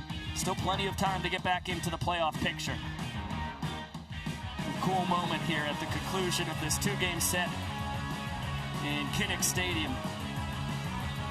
Both teams coming together with Split, Jesse Cole, getting a picture to remember this magical weekend. And we will get to hear from the man in the yellow tux right now. Let's get it back down to SB. Yeah, Jesse, Biko just said it, talking about magic of the weekend. It did feel magical. There's something about this place, obviously standing right next to this children's hospital, this fan base here in Iowa. Yeah. At the end of the night, going into the 9th inning, you don't used to seeing tears, and see all the fans, players, Shark announcing with tears. It tells you the emotion of what we're doing, and you feel it. We felt it from yesterday and today, and then you have the kids on the field, and they're battling. And, I think we try to create emotional experiences, but again, it just brings it back. It's so much bigger than a game.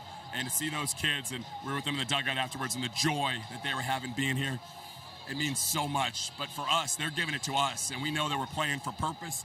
We're playing to bring joy, hopefully unite the world in what we're trying to do here, and the world needs fun. And to see those kids that they're battling, and they're out here just smiling, and what they're going through just shows what we're doing. Hopefully it's making an impact. Yeah, Jesse, a lot of people touched home tonight and over the weekend, but I think the 5 kids we saw touch home coming into that final inning is what Banana Ball is all about, yeah? Well, yeah, it's, we started this game as kids to play the game and have fun. And, there's a spirit of a kid just going out and playing the game and having a good time, and all the seriousness of the world is gone. And the kids, what they're having going on in their life right now is serious. It is hard. It is challenging.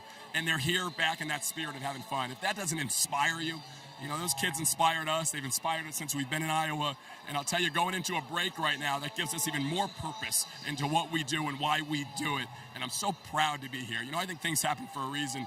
My old coach coached me at Wofford, and he's here, the deputy athletic director, and he texted me 3 years ago before anyone else and said, what about playing a game here? We got one of the best traditions in all of sports.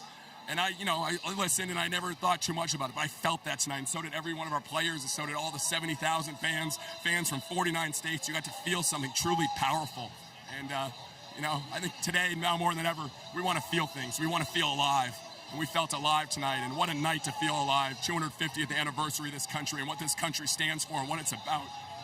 Feeling proud to be an American, proud to be here, proud to be in Iowa, proud to be with these fans. It was special tonight. Jesse Cole, you say it so well every single time. Guys, we had a heck of a great weekend game-wise, but I think this is what we'll remember. Biko, Josh? Thank you so much, Sam. That was fantastic from our fearless leader as we welcome you back inside. Happy 4th of July. Happy 250th birthday to the USA. Thank you so much for spending your 4th with us here in virtual Banana Land. He's the statistical savant of the sport, Mr. Josh Talevsky. I am Biko Scala. What a close to Banana Ball's first ever July 4th. 3 games in action all at one time. It concludes here in Iowa City. Now we get a 2-week break before This sport resumes on July 23rd for the Party Animals and Clowns, and then all 6 teams in action on July 24th. Well, I'll tell you, as far as tonight was concerned, it was a rather inspired performance from the Savannah Bananas, especially when you consider, I think if you were to ask this team to be very honest, they know that their success is built off of their pitching. And the Bananas matched the Party Animals, who in Game 2 in the Superdome allowed just 3 runs in that ball game, and the Bananas only allowed 3 runs to the Firefighters tonight to match a low for any team in a football stadium. Now, where it might have been even more impressive than what the Party Animals did, they had only 6 strikeouts in that game. The Bananas had 11, and they also had 11 trick plays defensively. It was an all-around really impressive win from a pitching and defense standpoint. And just to give the offense their flowers as well, oftentimes, it's the win in football stadiums is because you hit more home runs than the other team. But the last 2 points that the Bananas earned in this ballgame were because of really good situational banana ball. Dan Oberst with just a nice, clean walk-off single to get the Bananas their 3rd point. And then you saw them just string together hits in the 8th after Bill Leroy's home run. Cox and Cruz, and then D.R. Meadows eventually with the go-ahead ball 4 sprint that helped the Bananas extend their lead to 4-0, and that, of course, the final score here tonight.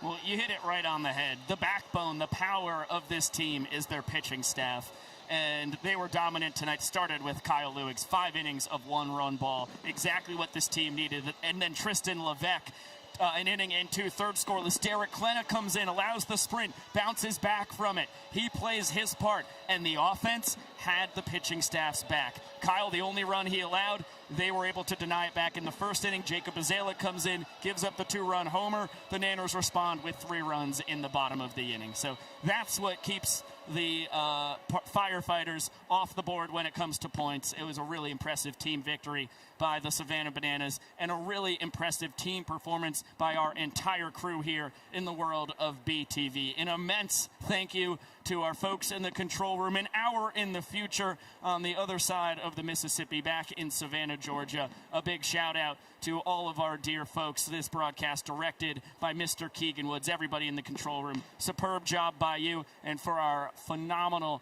camera operators, engineers, audio personnel here in Kinnick Stadium. This broadcast produced by Chad Reese. For our executive producer of BTV, Mr. Josh Richardson. Our guys down on the field, Zach Staten and Sam Bauman. My fantastic partner in the booth, Josh Talevsky. I am Biko Scala, saying so long for now. Please, just like we will, enjoy the next 2 weeks without Banana Ball. I know we're going to be missing the sport very much, just like you will. But get the time with the family, just like we're going to do as well. We will see you back in the party, or check that, the Indianapolis Clowns YouTube chat on July 23rd. And then Josh and I will be with Zach Staten in Wrigley Field on ESPN2 and the Firefighters YouTube channel on July 24th.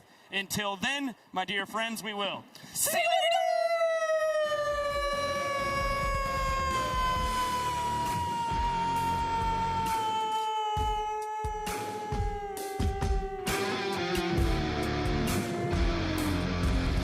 All right, I want more hot dogs.